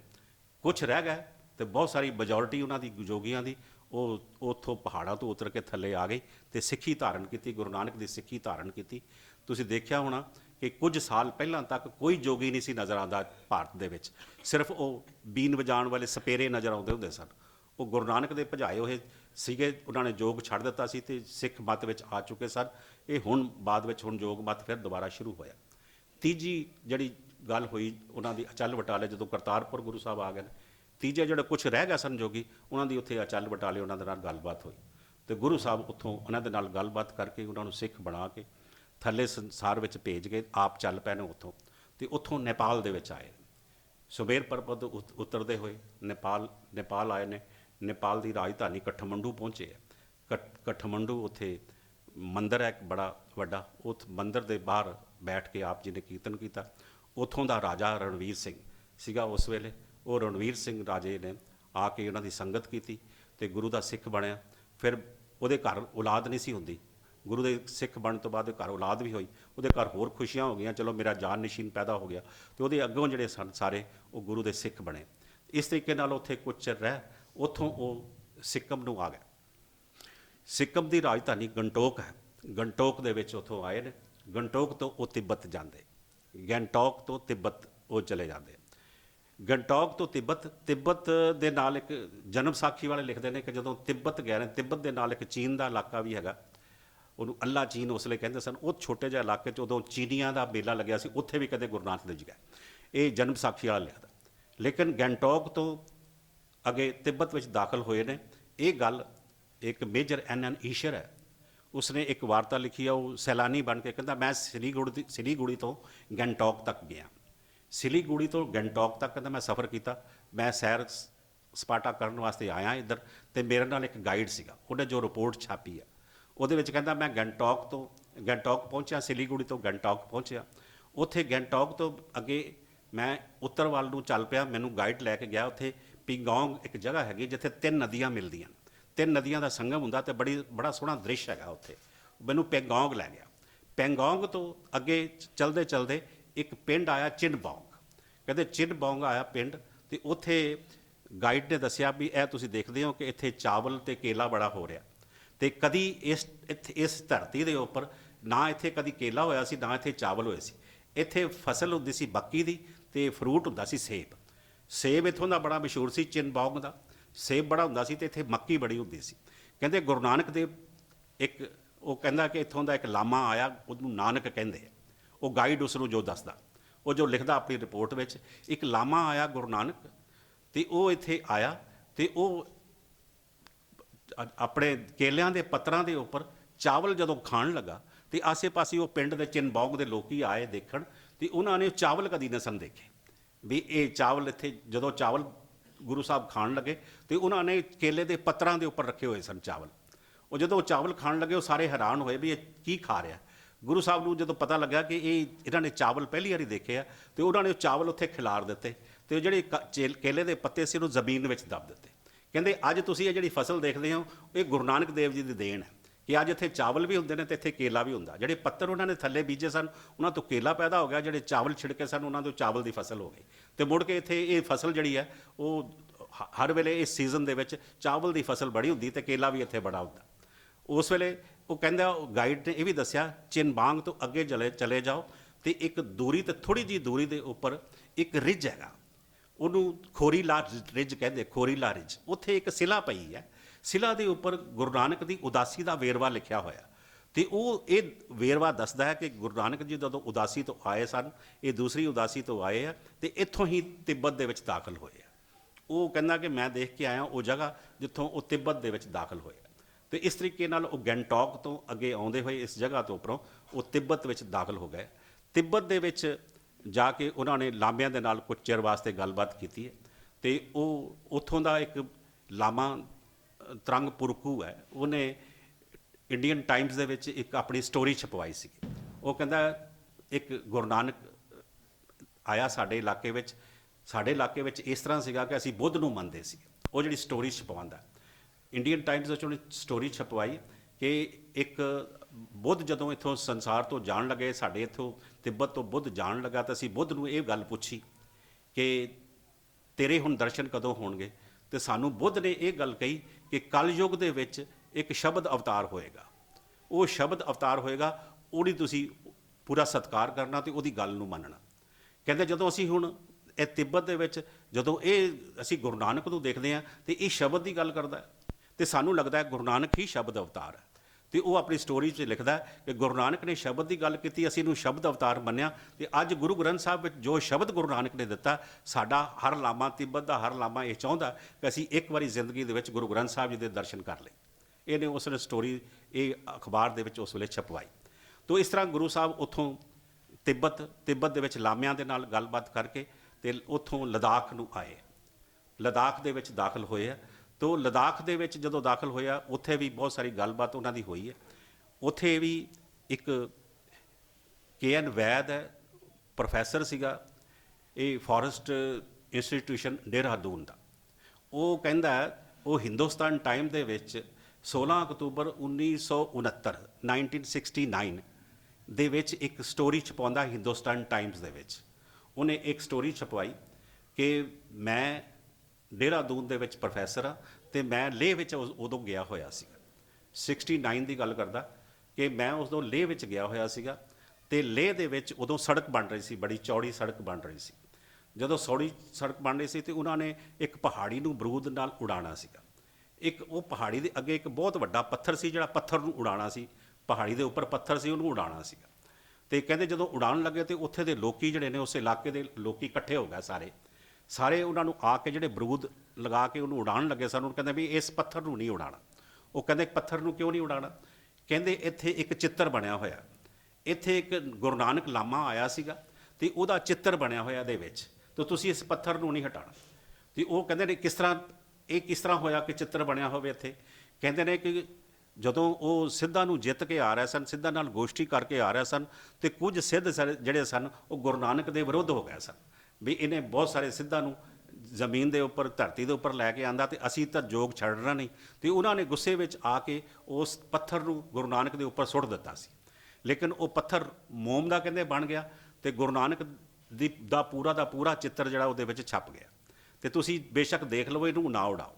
ਕਹਿੰਦੇ ਮੇਰੇ ਸਾਹਮਣੇ ਦੇਖਿਆ, ਮੈਂ ਚਸ਼ਮਦੀਦ ਹਾਂ ਉਹਦਾ, ਕਿ ਮੇਰੇ ਸਾਹਮਣੇ ਉਹ ਸਾਰੇ ਜਣੇ ਗਏ, ਉਹ ਦੇਖਿਆ ਕਿ ਵਾਕਿਆ ਦਾ ਵਾਕਿਆ ਪੂਰਾ ਚਿੱਤਰ ਉਹਦੇ 'ਚ ਛਪਿਆ ਸੀ। ਉਹਨਾਂ ਨੇ ਉਸ ਨੂੰ ਨਹੀਂ, ਕਹਿੰਦੇ ਉੱਥੇ ਅੱਜ ਲੇਹ ਦੇ ਵਿੱਚ ਉੱਥੇ ਗੁਰਦੁਆਰਾ, ਤੁਹਾਡੇ ਵਿੱਚੋਂ ਪਤਾ ਨਹੀਂ ਕਈਆਂ ਨੇ ਦਰਸ਼ਨ ਕੀਤੇ ਹੋਣਗੇ ਇਹਨਾਂ ਦੇ, ਇਸ ਕਰਕੇ ਉਹ ਮੈਂ ਉਹਦੀ ਸਟੋਰੀ ਦੱਸ ਰਿਹਾ, ਉਹ ਵੈਦ ਦੀ।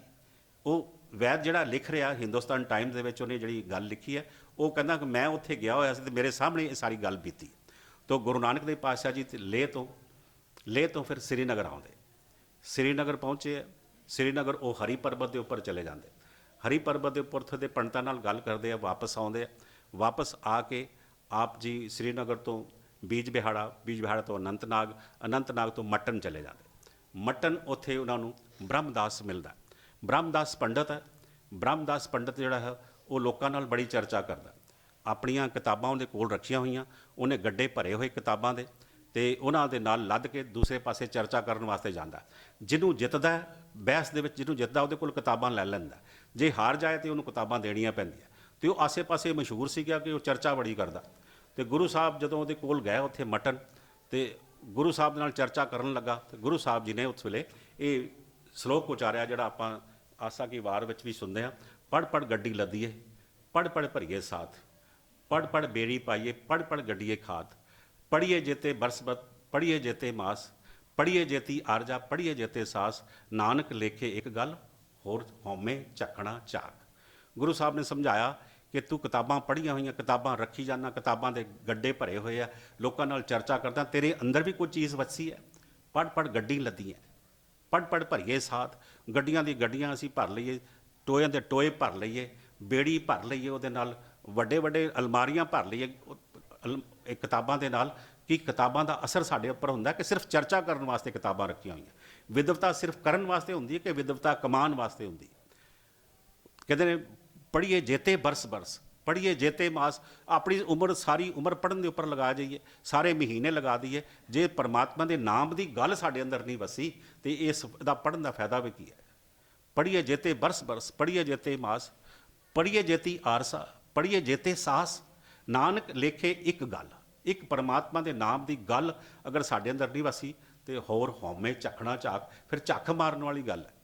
ਗੁਰੂ ਸਾਹਿਬ ਨੇ ਉਸ ਨੂੰ ਇਹ ਗੱਲ ਜਦੋਂ ਸਮਝਾਈ, ਗੁਰੂ ਸਾਹਿਬ ਦੇ ਕੋਲ ਰਹਿ ਮਟਨ ਕਾਫੀ ਦੇਰ, ਉਹਨੂੰ ਇਹ ਗੱਲ ਸਮਝਾਈ, ਉਹ ਚਰਨਾਂ ਦੇ ਉੱਪਰ ਡਿੱਗਿਆ। ਸਾਰੇ ਉਹਨੇ ਚੇਲੇ ਟਾਟੜੇ ਆਪਣੇ ਆਸੇ-ਪਾਸੇ ਦੇ ਪੰਡਿਤ ਬੁਲਾ ਲਿਆ ਉੱਥੇ, ਤੇ ਗੁਰੂ ਨਾਨਕ ਦੇਵ ਜੀ ਨਾਲ ਉਹਨਾਂ ਨੇ ਸਾਰਿਆਂ ਨੇ ਸਵਾਲ ਜਵਾਬ ਕੀਤੇ ਕਿ ਫਿਰ ਜ਼ਿੰਦਗੀ ਦਾ ਮਕਸਦ ਕੀ ਹੈ, ਜ਼ਿੰਦਗੀ ਵਿੱਚ ਰਹਿਣਾ ਕਿਵੇਂ ਹੈ, ਅਸੀਂ ਪਰਮਾਤਮਾ ਨੂੰ ਮਿਲ ਕਿਵੇਂ ਸਕਦੇ ਹਾਂ। ਸਵਾਲ ਜਵਾਬ ਉੱਥੇ ਹੁੰਦੇ ਰਹੇ ਬੜਾ ਚਿਰ, ਤੇ ਸਾਰੇ ਦੇ ਸਾਰੇ ਗੁਰੂ ਦੇ ਸਿੱਖ ਬਣੇ। ਉਹ ਬ੍ਰਹਮਦਾਸ ਹੈ ਜਿਹਦਾ ਅੱਗੋਂ ਪੜਪੋਤਰਾ ਜਿਹੜਾ ਹੈ ਉਹ ਕਿਰਪਾ ਰਾਮ, ਜਿਹੜਾ ਗੁਰੂ ਤੇਗ ਬਹਾਦਰ ਜੀ ਦੇ ਟਾਈਮ ਦੇ ਉੱਪਰ ਉਹਨਾਂ ਦੇ ਕੋਲ ਉੱਥੇ ਅਨੰਦਪੁਰ ਸਾਹਿਬ ਪਹੁੰਚਿਆ ਸੀ, ਉਹ ਕਿਰਪਾ ਰਾਮ ਨੇ ਲੀਡ ਕੀਤਾ। ਇਹ ਭੱਟਵਾਹੀ ਤਲਵੰਡਾ ਦੇ ਵਿੱਚ ਇਹ ਗੱਲ ਲਿਖੀ ਹੋਈ ਹੈ। ਉਹਦੇ 'ਚ ਲਿਖਦੇ ਆ ਕਿ ਕਿਰਪਾ ਰਾਮ ਕੌਣ ਸੀ? ਪੁੱਤਰ ਸੀ ਅੜੂ ਰਾਮ ਦਾ, ਪੋਤਰਾ ਕਿਹਦਾ ਸੀ? ਨਰਾਇਣ ਦਾਸ ਦਾ, ਪੜਪੋਤਾ ਕਿਹਦਾ ਸੀਗਾ? ਬ੍ਰਹਮਦਾਸ ਦਾ। ਬ੍ਰਹਮਦਾਸ ਦਾ ਪੜਪੋਤਾ ਇਹ ਕਿਰਪਾ ਰਾਮ, ਜਿਹੜਾ ਬਾਅਦ ਵਿੱਚ ਅੰਮ੍ਰਿਤ ਛਕ ਕੇ ਕਿਰਪਾ ਸਿੰਘ ਬਣਿਆ ਤੇ ਗੁਰੂ ਗੋਬਿੰਦ ਸਿੰਘ ਜੀ ਦੇ ਨਾਲ ਸਾਰੀਆਂ ਲੜਾਈਆਂ ਵਿੱਚ ਸ਼ਾਮਲ ਹੁੰਦਾ ਰਿਹਾ। ਇਹ ਪਹਿਲਾਂ ਲੈ ਕੇ ਗਿਆ, ਵਫਦ ਲੈ ਕੇ ਗਿਆ ਇੱਥੋਂ ਕਸ਼ਮੀਰੀ ਪੰਡਤਾਂ ਦਾ ਗੁਰੂ ਤੇਗ ਬਹਾਦਰ ਜੀ ਦੇ ਕੋਲ, ਬਾਅਦ ਵਿੱਚ ਇਸ ਨੇ ਅੰਮ੍ਰਿਤ ਛਕ ਲਿਆ ਤੇ ਗੁਰੂ ਦਾ ਸਿੰਘ ਬਣਿਆ ਸੀ ਉਸ ਵੇਲੇ। ਇਹ ਇਸ ਦੀ ਵੰਸ਼ ਵਿੱਚੋਂ ਸੀ। ਬ੍ਰਹਮਦਾਸ ਨੇ ਸਿੱਖੀ ਧਾਰਨ ਕੀਤੀ, ਹੋਰਨਾਂ ਨੇ ਸਿੱਖੀ ਧਾਰਨ ਕੀਤੀ ਤੇ ਅੱਗੋਂ ਸਿੱਖੀ ਚੱਲ ਪਈ ਸਾਰੀ। ਤਾਂ ਇਸ ਤਰੀਕੇ ਨਾਲ ਗੁਰੂ ਸਾਹਿਬਾਂ ਨੇ ਉੱਥੇ ਮਟਨ ਤੋਂ ਫਿਰ ਅਮਰਨਾਥ ਗਏ। ਅਮਰਨਾਥ ਪਹੁੰਚੇ ਹੈ ਤੇ ਉੱਥੇ ਤੁਹਾਨੂੰ ਸਾਰਿਆਂ ਨੂੰ ਪਤਾ ਹੀ ਹੈ ਕਿ ਕਿਸ ਤਰ੍ਹਾਂ ਨੈਚੁਰਲ ਵੇ ਦੇ ਨਾਲ ਉਹ ਸ਼ਿਵਲਿੰਗ ਬਣਦਾ, ਬਰਫ਼ ਦਾ ਸ਼ਿਵਲਿੰਗ ਬਣਦਾ। ਉੱਥੇ ਜਾ ਕੇ ਲੋਕਾਂ ਨੂੰ ਜਿਹੜੇ ਦਰਸ਼ਨ ਕਰਨ ਜਾ ਰਹੇ ਸਨ ਉਹਨਾਂ ਨੂੰ ਇਹ ਸਮਝਾਇਆ ਵੀ ਤੁਸੀਂ ਸ਼ਿਵਲਿੰਗ ਦੀ ਗੱਲ ਕਰਦੇ ਵੀ ਸ਼ਿਵਲਿੰਗ ਬਣਦਾ ਹੈ ਤੇ ਕੁਦਰਤ ਵੱਲੋਂ ਹੈ, ਇਹ ਕੁਦਰਤ ਵੱਲੋਂ ਬਰਫ਼ ਦਾ ਬਣ ਰਿਹਾ, ਕੁਦਰਤ ਦੀ ਦੇਣ ਹੈ ਕਿ ਪਹਾੜ ਦੇ ਵਿੱਚੋਂ ਇਸ ਤਰ੍ਹਾਂ ਸਿਮਦੀ ਤੇ ਉਹ ਬਰਫ਼ ਬਣਦੀ ਰਹਿੰਦੀ ਹੈ। ਇਹਦੇ ਵਿੱਚ ਜਿਹੜਾ ਤੁਸੀਂ ਸ਼ਿਵਲਿੰਗ ਦੀ ਗੱਲ ਕਰਦੇ ਹੋ ਉਹ ਸ਼ਿਵਲਿੰਗ ਇਹ ਨਹੀਂ ਹੈਗਾ, ਇਹ ਕੁਦਰਤ ਵੱਲੋਂ ਹੋ ਰਿਹਾ ਜੋ ਕੁਝ ਹੋ ਰਿਹਾ, ਤੁਸੀਂ ਪਰਮਾਤਮਾ ਵੱਲ ਨੂੰ ਲੱਗੋ। ਉੱਥੋਂ ਅਮਰਨਾਥ ਤੋਂ ਫਿਰ ਵਾਪਸ ਆਉਂਦੇ, ਵਾਪਸ ਆਪ ਆਏ ਉੱਥੋਂ ਅਨੰਤਨਾਗ ਤੋਂ ਅੱਗੇ ਆਉਂਦੇ ਬਨਹਾਲ ਵੱਲ ਨੂੰ ਆਉਂਦੇ। ਬਨਹਾਲ ਤੋਂ ਇਹਨਾਂ ਨੇ ਪਹਾੜੀਆਂ ਪਾਰ ਕਰਕੇ ਤੇ ਇਹ ਵੈਸ਼ਨੂ ਦੇਵੀ ਆਏ ਨੇ। ਬਨਹਾਲ ਤੋਂ ਪਹਾੜੀਆਂ ਚੀਰਦੇ ਹੋਏ ਵੈਸ਼ਨੂ ਦੇਵੀ ਪਹੁੰਚੇ ਆ। ਉੱਥੇ ਗਰਭਜੂਨ ਜਿੱਥੇ ਆ ਉੱਥੇ ਸ਼ਬਦ ਉਚਾਰਨ ਕੀਤਾ ਕਿ ਉੱਥੇ ਇੱਕ ਸ਼ਬਦ ਗਾਇਨ ਕਰਕੇ ਲੋਕਾਂ ਨੂੰ ਉਸ ਪਾਸੇ ਦੇਵੀ ਦੀ ਮਹੱਤਤਾ ਤੋਂ ਹਟਾ ਕੇ ਪਰਮਾਤਮਾ ਵਾਲੇ ਪਾਸੇ ਲਗਾਉਣ ਦੀ ਗੱਲ ਕੀਤੀ। ਛੋੜੋ ਪ੍ਰਾਣੀ ਕੂੜ ਕਬਾੜਾ, ਇਹ ਸ਼ਬਦ ਉਚਾਰਨ ਕੀਤਾ ਗੁਰੂ ਸਾਹਿਬ ਨੇ ਉੱਥੇ। ਫਿਰ ਉੱਥੋਂ ਇਹ ਜੰਮੂ ਆਏ, ਗੁੰਮਟ ਆਏ, ਗੁੰਮਟ ਤੋਂ ਫਿਰ ਇੱਥੇ ਆਪਣੇ ਜਿੱਥੇ ਰਘੁਨਾਥ ਮੰਦਰ ਹੈ ਇੱਥੇ ਬਾਹਰ ਆ ਕੇ ਇੱਥੇ ਵੀ ਸ਼ਬਦ ਗਾਇਨ ਕੀਤਾ, ਗੁਰਬਾਣੀ ਗਾਇਨ ਕੀਤੀ ਹੈ। ਇੱਥੋਂ ਫਿਰ ਉਹ ਸਿਆਲਕੋਟ ਚਲੇ ਜਾਂਦੇ। ਜੰਮੂ ਤੋਂ ਸਿਆਲਕੋਟ ਗਏ।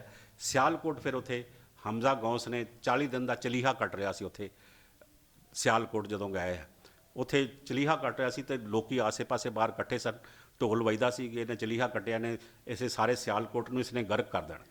ਤੇ ਉਹਨਾਂ ਨੂੰ ਲੋਕਾਂ ਨੂੰ ਪੁੱਛਿਆ ਜਦੋਂ ਗੁਰੂ ਸਾਹਿਬਾਂ ਨੇ ਵੀ ਕਿਉਂ ਚਲੀਹਾ ਕੱਟ ਰਿਹਾ ਇੱਥੇ, ਉਹ ਕਹਿੰਦੇ ਜੀ ਇਹਨੂੰ ਕਿਸੇ ਨੇ ਪੁੱਤਰ ਦੇਣਾ ਸੀ, ਕਿਸੇ ਦੀ ਘਰ ਕੋਈ ਸੰਤਾਨ ਨਹੀਂ ਸੀ ਪੈਦਾ ਹੁੰਦੀ, ਤੇ ਹਮਜ਼ਾ ਗੌਸ ਕੋਲ ਆ ਗਿਆ ਤੇ ਉਹ ਹਮਜ਼ਾ ਗੌਸ ਨੇ ਇਹ ਲਗਾਇਆ ਵੀ ਤੇਰੇ ਘਰ ਅਗਰ ਪੁੱਤਰ ਹੋਏਗਾ ਤਾਂ ਪਹਿਲਾ ਪੁੱਤਰ ਤੂੰ ਮੈਨੂੰ ਦੇਣਾ। ਤੇ ਉਹਦੇ ਘਰ ਪੁੱਤਰ ਹੋਇਆ, ਉਹਨੇ ਦਿੱਤਾ ਨਹੀਂ, ਉਹਨੇ ਕਿਹਾ ਸ਼ਹਿਰ ਹੀ ਝੂਠਿਆਂ ਦਾ, ਇਸ ਕਰਕੇ ਉਹ ਹਮਜ਼ਾ ਗੌਸ ਚਲੀਹਾ ਕੱਟ ਰਿਹਾ 40 ਦਿਨ ਦਾ। ਉਹ ਕਹਿੰਦਾ ਚਲੀਹੇ ਕੱਟਣ ਤੋਂ ਬਾਅਦ ਮੈਂ ਸਾਰਾ ਸ਼ਹਿਰ ਹੀ ਤਬਾਹ ਕਰ ਦੇਣਾ। ਗੁਰੂ ਸਾਹਿਬ ਨੇ ਉੱਥੇ ਜਾ ਕੇ ਕੀਰਤਨ ਕਰਨਾ ਸ਼ੁਰੂ ਕਰ ਦਿੱਤਾ। ਜਿਹੜੀ ਉਹਦੀ ਪ੍ਰਸ਼ੰਸਾ ਵਿੱਚ ਢੋਲ ਵਜਾਉਣ ਵਾਲੇ ਬੰਦੇ ਸਾਨੂੰ ਉਹਨਾਂ ਨੂੰ ਤੋੜ ਦਿੱਤਾ ਤੇ ਆਪ ਗੁਰੂ ਸਾਹਿਬ ਨੇ ਕੀਰਤਨ ਗਾਇਨ ਕੀਤਾ। ਕੀਰਤਨ ਜਦੋਂ ਕਰਦੇ ਪਏ ਸਨ, ਕੀਰਤਨ ਦੀ ਆਵਾਜ਼ ਉਹਦੇ ਕੰਨਾਂ ਵਿੱਚ ਪਈ, ਇੱਕਦਮ ਚਲੀਹਾ ਛੱਡ ਕੇ ਉੱਥੇ ਵਿੱਚ ਹੀ ਤੇ ਬਾਹਰ ਆ ਗਿਆ ਤੇ ਕਹਿਣ ਲੱਗਾ ਕਿ ਮੈਂ ਚਲੀਹਾ ਕੱਟ ਰਿਹਾ ਸਨ, ਕੌਣ ਨੇ ਕਿਸ ਨੇ ਵਿਘਨ ਪਾਇਆ ਹੈ। ਗੁਰੂ ਸਾਹਿਬ ਕਹਿੰਦੇ ਨੇ ਅਸੀਂ ਤੈਨੂੰ ਸੰਸਾਰ ਵਿੱਚ ਆਏ ਹਾਂ ਤੈਨੂੰ ਤਾਰਨ ਵਾਸਤੇ, ਤੈਨੂੰ ਸਮਝਾਉਣ ਵਾਸਤੇ। ਤੂੰ ਆਪਣੇ ਆਪ ਨੂੰ ਪੀਰ ਕਹਿੰਦਾ, ਤੇ ਪੀਰ ਵੀ ਮਾਇਆ ਦੇ ਵਿੱਚ ਲੱਗੇ ਰਹਿਣ, ਸੰਤਾਨ ਦੇ ਵਿੱਚ ਲੱਗੇ ਰਹਿਣ, ਦੂਸਰਿਆਂ ਦੀ ਸੰਤਾਨ ਨੂੰ ਲੈ ਲੈਣਾ ਆਪਣੇ ਕੋਲ, ਫਿਰ ਆਪਣੇ ਕੋਲ ਰੱਖਣਾ, ਐਕਸਪਲੋਇਟ ਕਰਨਾ, ਮਾਇਆ ਦੀਆਂ ਗੱਲਾਂ ਕਰੀ ਜਾਣੀਆਂ, ਇਸ ਤਰ੍ਹਾਂ ਦੇ ਵਰ ਸਰਾਪ ਦੇਈ ਜਾਣੇ, ਦੁਨੀਆ ਨੂੰ ਖਤਮ ਕਰਨ ਦੀਆਂ ਗੱਲਾਂ ਕਰਨੀਆਂ ਪੀਰਾਂ ਨੂੰ ਸੋਭਦੀਆਂ ਨਹੀਂ ਹੈਗੀਆਂ। ਕਿਸੇ ਦੇ ਘਰ ਸੰਤਾਨ ਹੋਈ ਤੈਨੂੰ ਖੁਸ਼ ਹੋਣਾ ਚਾਹੀਦਾ, ਉਹਦੇ ਘਰ ਸੰਤਾਨ ਹੋਈ ਹੈ ਤੈਨੂੰ ਖੁਸ਼ ਹੋਣਾ ਚਾਹੀਦਾ ਸੀਗਾ। ਫਿਰ ਤੂੰ ਇਸ ਸ਼ਹਿਰ ਨੂੰ ਤਬਾਹ ਕਰਨ ਦੀ ਗੱਲ ਕਰਦੇ, ਪੀਰਾਂ ਵਾਲੀ ਗੱਲ ਹੈ ਵੀ ਸ਼ਹਿਰ ਨੂੰ ਤਬਾਹ ਕਰ ਦੇਣਾ। ਤੂੰ ਖੁਦਾ ਨੂੰ ਮੰਨਣ ਵਾਲਾ, ਖੁਦਾ ਦੀ ਬਖਸ਼ਿਸ਼ ਨੂੰ ਮੰਨਣ ਵਾਲਾ, ਉਹਦੀ ਬਖਸ਼ਿਸ਼ ਦੇ ਨਾਲ ਹੀ ਕਿਸੇ ਦੇ ਘਰ ਪੁੱਤਰ ਹੋਇਆ, ਤੂੰ ਉਸ ਦੇ ਪੁੱਤਰ ਨੂੰ ਮੰਗਦਾ, ਤੂੰ ਪੁੱਤਰ ਨੂੰ ਲੈ ਕੇ ਉਹਦੇ ਘਰ ਪੁੱਤਰ ਹੋ ਗਿਆ, ਤੈਨੂੰ ਖੁਸ਼ ਹੋਣਾ ਚਾਹੀਦਾ। ਤੂੰ ਸੰਸਾਰ ਨੂੰ ਤਬਾਹ ਕਰਨ ਦੀਆਂ, ਸ਼ਹਿਰ ਨੂੰ ਤਬਾਹ ਕਰਨ ਦੀਆਂ ਗੱਲਾਂ ਕਿਉਂ ਕਰਦਾ? ਕਹਿੰਦਾ ਸ਼ਹਿਰ ਸਾਰਿਆਂ ਝੂਠਿਆਂ ਦਾ। ਕਹਿੰਦੇ ਸਾਰੇ ਝੂਠੇ ਨਹੀਂ ਹੁੰਦੇ। ਮੈਂ ਤੈਨੂੰ ਦੱਸ ਸਕਦਾ, ਉਹਨਾਂ ਨੇ ਭਾਈ ਮਰਦਾਨੇ ਨੂੰ ਭੇਜਿਆ, ਜਾ ਕੇ ਕਿਸੇ ਹੱਟੀ ਦੇ ਉੱਪਰੋਂ ਜਾ ਕੇ ਸੱਚ ਤੇ ਝੂਠ ਲੈ ਕੇ ਆ। ਇੱਕ ਪੈਸਾ ਦਿੱਤਾ ਨਾਲ, ਕਹਿੰਦੇ ਜਾ ਕੇ ਸੱਚ ਲੈ ਆ, ਤਾਂ ਜਾਂ ਝੂਠ ਲੈ ਕੇ ਆ ਤਾਂ ਸੱਚ ਲੈ ਕੇ ਆ। ਉਹ ਸਾਰੀਆਂ ਦੁਕਾਨਾਂ ਤੇ ਜਾਂਦਾ ਰਿਹਾ, ਕਿਸੇ ਨੂੰ ਮਿਲਿਆ ਨਹੀਂ। ਇੱਕ ਦੁਕਾਨ ਦੇ ਉੱਪਰ ਭਾਈ ਮੂਲਾ ਜੀ ਬੈਠੇ ਸਨ, ਉਹਨਾਂ ਨੂੰ ਕੋਈ ਸਮਝ ਸੀਗੀ, ਉਹਨਾਂ ਨੇ ਇੱਕ ਪਰਚੀ ਦੇ ਉੱਪਰ ਲਿਖ ਕੇ ਦੇ ਦਿੱਤਾ ਕਿ ਮਰਨਾ ਸੱਚ ਤੇ ਜੀਵਣਾ ਝੂਠ। ਜਦੋਂ ਉਹ ਲੈ ਕੇ ਆਇਆ ਤੇ ਗੁਰੂ ਸਾਹਿਬਾਂ ਦੇ ਕੋਲ, ਗੁਰੂ ਸਾਹਿਬ ਕਹਿੰਦੇ ਦੇਖੋ ਸੱਚੇ ਆਦਮੀ ਵੀ ਹੈਗੇ ਕਿ ਨਹੀਂ ਹੈਗੇ ਇੱਥੇ ਸੱਚੇ ਆਦਮੀ ਵੀ ਹੈਗੇ ਜਿਨ੍ਹਾਂ ਨੂੰ ਜ਼ਿੰਦਗੀ ਦਾ ਪਤਾ ਹੈਗਾ ਕਿ ਮਰਨਾ ਸੱਚ ਹੈ ਤੇ ਜੀਵਣਾ ਝੂਠ ਹੈਗਾ। ਉਹ ਫਿਰ ਸਿੱਧੇ ਰਸਤੇ ਪਿਆ। ਜਿੱਥੇ ਉਹ ਗੁਰੂ ਸਾਹਿਬ ਬੈਠੇ ਸਮਝਾਇਆ, ਜਿੱਥੇ ਹਮਜ਼ਾ ਗੌਸ ਨੂੰ, ਉੱਥੇ ਗੁਰਦੁਆਰਾ ਬਣਿਆ। ਤੇ ਅੱਜ ਹੁਣ ਪਤਾ ਨਹੀਂ ਕਿਉਂਕਿ ਪਾਕਿਸਤਾਨ ਵਿੱਚ ਹੈ ਗੁਰਦੁਆਰਾ ਹੈ ਕਿ ਨਹੀਂ ਹੈ, ਲੇਕਿਨ ਉਸ ਟਾਈਮ ਦੇ ਉੱਪਰ ਗੁਰਦੁਆਰਾ ਉੱਥੇ ਸੰਗਤਾਂ ਬਣੀਆਂ। ਭਾਈ ਮੂਲਾ ਰੋਜ਼ਾਨਾ ਸੰਗਤ ਵਿੱਚ ਆਉਂਦਾ, ਉਹਨੇ ਆਪਣੇ ਸਾਥੀਆਂ ਨੂੰ ਨਾਲ ਲਿਆ ਕੇ ਗੁਰੂ ਦੀ ਸੰਗਤ ਸ਼ੁਰੂ ਕੀਤੀ। ਪੀਰ ਨੇ ਆਪਣੀ ਭੁੱਲ ਬਖਸ਼ਾਈ ਤੇ ਇਸ ਤਰੀਕੇ ਨਾਲ ਉੱਥੇ ਗੁਰੂ ਦੀ ਸੰਗਤ ਕਾਇਮ ਹੋਈ। ਤੋ ਸਿਆਲਕੋਟ ਤੋਂ ਪਸਰੂਰ ਆਏ ਨੇ, ਉੱਥੇ ਇਹ ਮਿੱਠਾ ਸ਼ਾਹ ਉਸ ਨੂੰ ਮਿਲੇ ਨੇ, ਜਿੱਥੇ ਪਹਿਲਾ ਨਾਮ ਖੁਦਾਏ ਕਾ, ਲੇਕਿਨ ਦਰ ਦਰਵਾਨ ਰਸੂਲ, ਦੂਜਾ ਨਾਮ ਰਸੂਲ ਨਹੀਂ। ਉਹ ਰਸੂਲ ਜਿਹੜੀ ਗੱਲ ਤੂੰ ਕਰਦਾ, ਉਸ ਖੁਦਾ ਦੇ ਦਰ ਦੇ ਉੱਪਰ ਦਰਵਾਨ ਖੜੇ ਹੈ, ਉਹਦੇ ਦਰ ਦੇ ਉੱਪਰ ਦਰਵਾਨ ਨੇ। ਉਹ ਇੱਦਾਂ ਦੇ ਕਈ ਨੇ ਰਸੂਲ ਜਿਹੜੇ ਉਹਦੇ ਦਰ ਦੇ ਉੱਪਰ ਖੜੇ ਤੇ ਮੰਗਦੇ ਪਏ ਨੇ। ਤੇ ਇਸ ਕਰਕੇ ਤੂੰ ਇਹ ਨਾ ਕਹਿ, ਜਦੋਂ ਪਰਮਾਤਮਾ ਨਾਲ ਜੁੜੇਗਾ ਤਾਂ ਤੈਨੂੰ ਉਸ ਪਰਮਾਤਮਾ ਦੇ ਖੁਦਾ ਦੇ ਦਰਸ਼ਨ ਹੋਣਗੇ, ਤੈਨੂੰ ਵੀ ਨਜ਼ਰ ਆਉਣਗੇ ਕਿ ਕਿਤਨੇ ਰਸੂਲ ਉਹਦੇ ਦਰ ਦੇ ਉੱਪਰ ਟੁਰਦੇ ਫਿਰਦੇ ਆ। ਤਾਂ ਉੱਥੇ ਉਹਨੂੰ, ਉਸ ਮੀਆਂ ਮਿੱਠੂ ਨੂੰ ਸਮਝਾਈ ਗੱਲ, ਗੁਰਮਤਿ ਦੀ ਗੱਲ ਸਮਝਾ ਕੇ ਆਪ ਜੀ ਘਰ ਫਿਰ ਕਰਤਾਰਪੁਰ ਵਿਖੇ ਪਹੁੰਚੇ ਹੈ। ਤਾਂ ਇਸ ਤਰ੍ਹਾਂ ਦੂਸਰੀ ਉਦਾਸੀ ਉਹਨਾਂ ਦੀ ਸਮਾਪਤ ਹੁੰਦੀ। ਕਰਤਾਰਪੁਰ ਸਾਹਿਬ ਆ ਗਏ, ਗੁਰੂ ਸਾਹਿਬ ਦੀਆਂ ਗੱਲਾਂ ਕਰਦੀਏ, ਗਾਥਾਂ ਕਰਦੇ ਰਹੀਏ, ਉਹਨਾਂ ਦੀਆਂ ਕਹਾਣੀਆਂ ਕਰਦੇ ਰਹੀਏ, ਉਹਨਾਂ ਦੀ ਬਾਣੀ ਦੀ ਗੱਲ ਕਰਦੇ ਰਹੀਏ। ਕਿੰਨੀ ਬਾਣੀ ਉਹਨਾਂ ਨੇ ਉਚਾਰੀ, ਕਿੰਨੇ ਲੋਕਾਂ ਨੂੰ ਉਤਾਰਿਆ, ਕਿੰਨਾ ਕੁਛ ਉਹਨਾਂ ਨੇ ਵਰਤਾ ਦਿੱਤਾ। ਮੈਂ ਸਮਝਦਾ ਕਿ ਆਪਾਂ ਲੱਗੇ ਰਹੀਏ, ਉਮਰ ਲੱਗ ਜਾਏ ਆਪਣੀ ਸਾਰੀ ਦੀ ਸਾਰੀ, ਆਪਾਂ ਨਹੀਂ ਗੁਰੂ ਸਾਹਿਬ ਦੀਆਂ ਬਾਤਾਂ ਪੂਰੀਆਂ ਕਰ ਸਕਦੇ, ਨਾ ਦੱਸ ਸਕਦੇ ਹਾਂ ਵੀ ਗੁਰੂ ਸਾਹਿਬ ਨੇ ਕੀ ਵਰਤਾਇਆ, ਕੀ ਦੇਣ ਦਿੱਤੀ ਸੰਸਾਰ ਨੂੰ, ਨਾ ਸ਼ਬਦਾਂ ਵਿੱਚ ਉਸ ਨੂੰ ਪੂਰੀ ਤਰ੍ਹਾਂ ਬਿਆਨ ਕੀਤਾ ਜਾ ਸਕਦਾ। ਪ੍ਰਬੰਧਕਾਂ ਨੇ ਤੇ ਇਹ ਹਫ਼ਤਾ ਲਗਾਇਆ, ਤੇ ਲੇਕਿਨ ਆਪਾਂ ਜ਼ਿੰਦਗੀ ਦੇ ਕਿੰਨੇ ਹੀ ਹਫ਼ਤੇ ਲਗਾ ਦਈਏ, ਆਪਾਂ ਕਿਹੜੇ ਸਮਝ ਸਕਦੇ ਹੁਣ। ਗੁਰੂ ਨਾਨਕ ਦੀ ਗੱਲ ਨੂੰ ਆਪਾਂ ਪੂਰੀ ਤਰ੍ਹਾਂ ਸਮਝ ਨਹੀਂ ਸਕਦੇ। ਫਿਰ ਵੀ ਚਲੋ ਵਾਹਿਗੁਰੂ ਨੇ ਜਿੰਨਾ ਕੁ ਸਾਨੂੰ ਸੇਵਾ ਬਖਸ਼ੀ, ਉਹਦੇ ਨਾਲ ਤੁਹਾਡੇ ਨਾਲ ਸਾਂਝ ਕੀਤੀ। ਥੋੜ੍ਹੇ ਜਿਹੇ ਸ਼ਬਦਾਂ ਦੇ ਵਿੱਚ ਆਪਣੀ ਛੋਟੀ ਜਿਹੀ ਮੱਤ ਦੇ ਨਾਲ ਤੁਹਾਡੇ ਨਾਲ ਸਾਂਝ ਕਰਨ ਦੀ ਕੋਸ਼ਿਸ਼ ਕੀਤੀ ਕਿ ਉਸ ਗੁਰੂ ਸਾਹਿਬ ਨੇ ਸਾਨੂੰ ਕੀ ਦੇਣ ਦਿੱਤੀ ਹੈ ਸੰਸਾਰ ਵਿੱਚ। ਕੁਝ ਪੱਲੇ ਬਣ ਕੇ ਜਾਈਏ, ਕੁਝ ਨਾ ਕੁਝ ਗੱਲ ਗੁਰੂ ਸਾਹਿਬਾਂ ਦੀ ਪੱਲੇ ਬਣ ਕੇ ਜਾਈਏ, ਤਾਂ ਕਿ ਸਾਡਾ ਇਹ ਜੀਵਨ ਸਫ਼ਰ ਜਿਹੜਾ ਚੱਲਦਾ ਪਿਆ ਤੇ ਗੁਰੂ ਸਾਹਿਬ ਦਾ ਇਹ 550 ਸਾਲਾ ਮਨਾਉਣਾ ਵੀ ਸਾਡਾ ਸਫਲਾ ਹੋ ਜਾਵੇ। ਭੁੱਲ ਚੁੱਕ ਦੀ ਖਿਮਾ ਜੀ। ਵਾਹਿਗੁਰੂ ਜੀ ਕਾ ਖਾਲਸਾ, ਵਾਹਿਗੁਰੂ ਜੀ ਕੀ ਫਤਿਹ।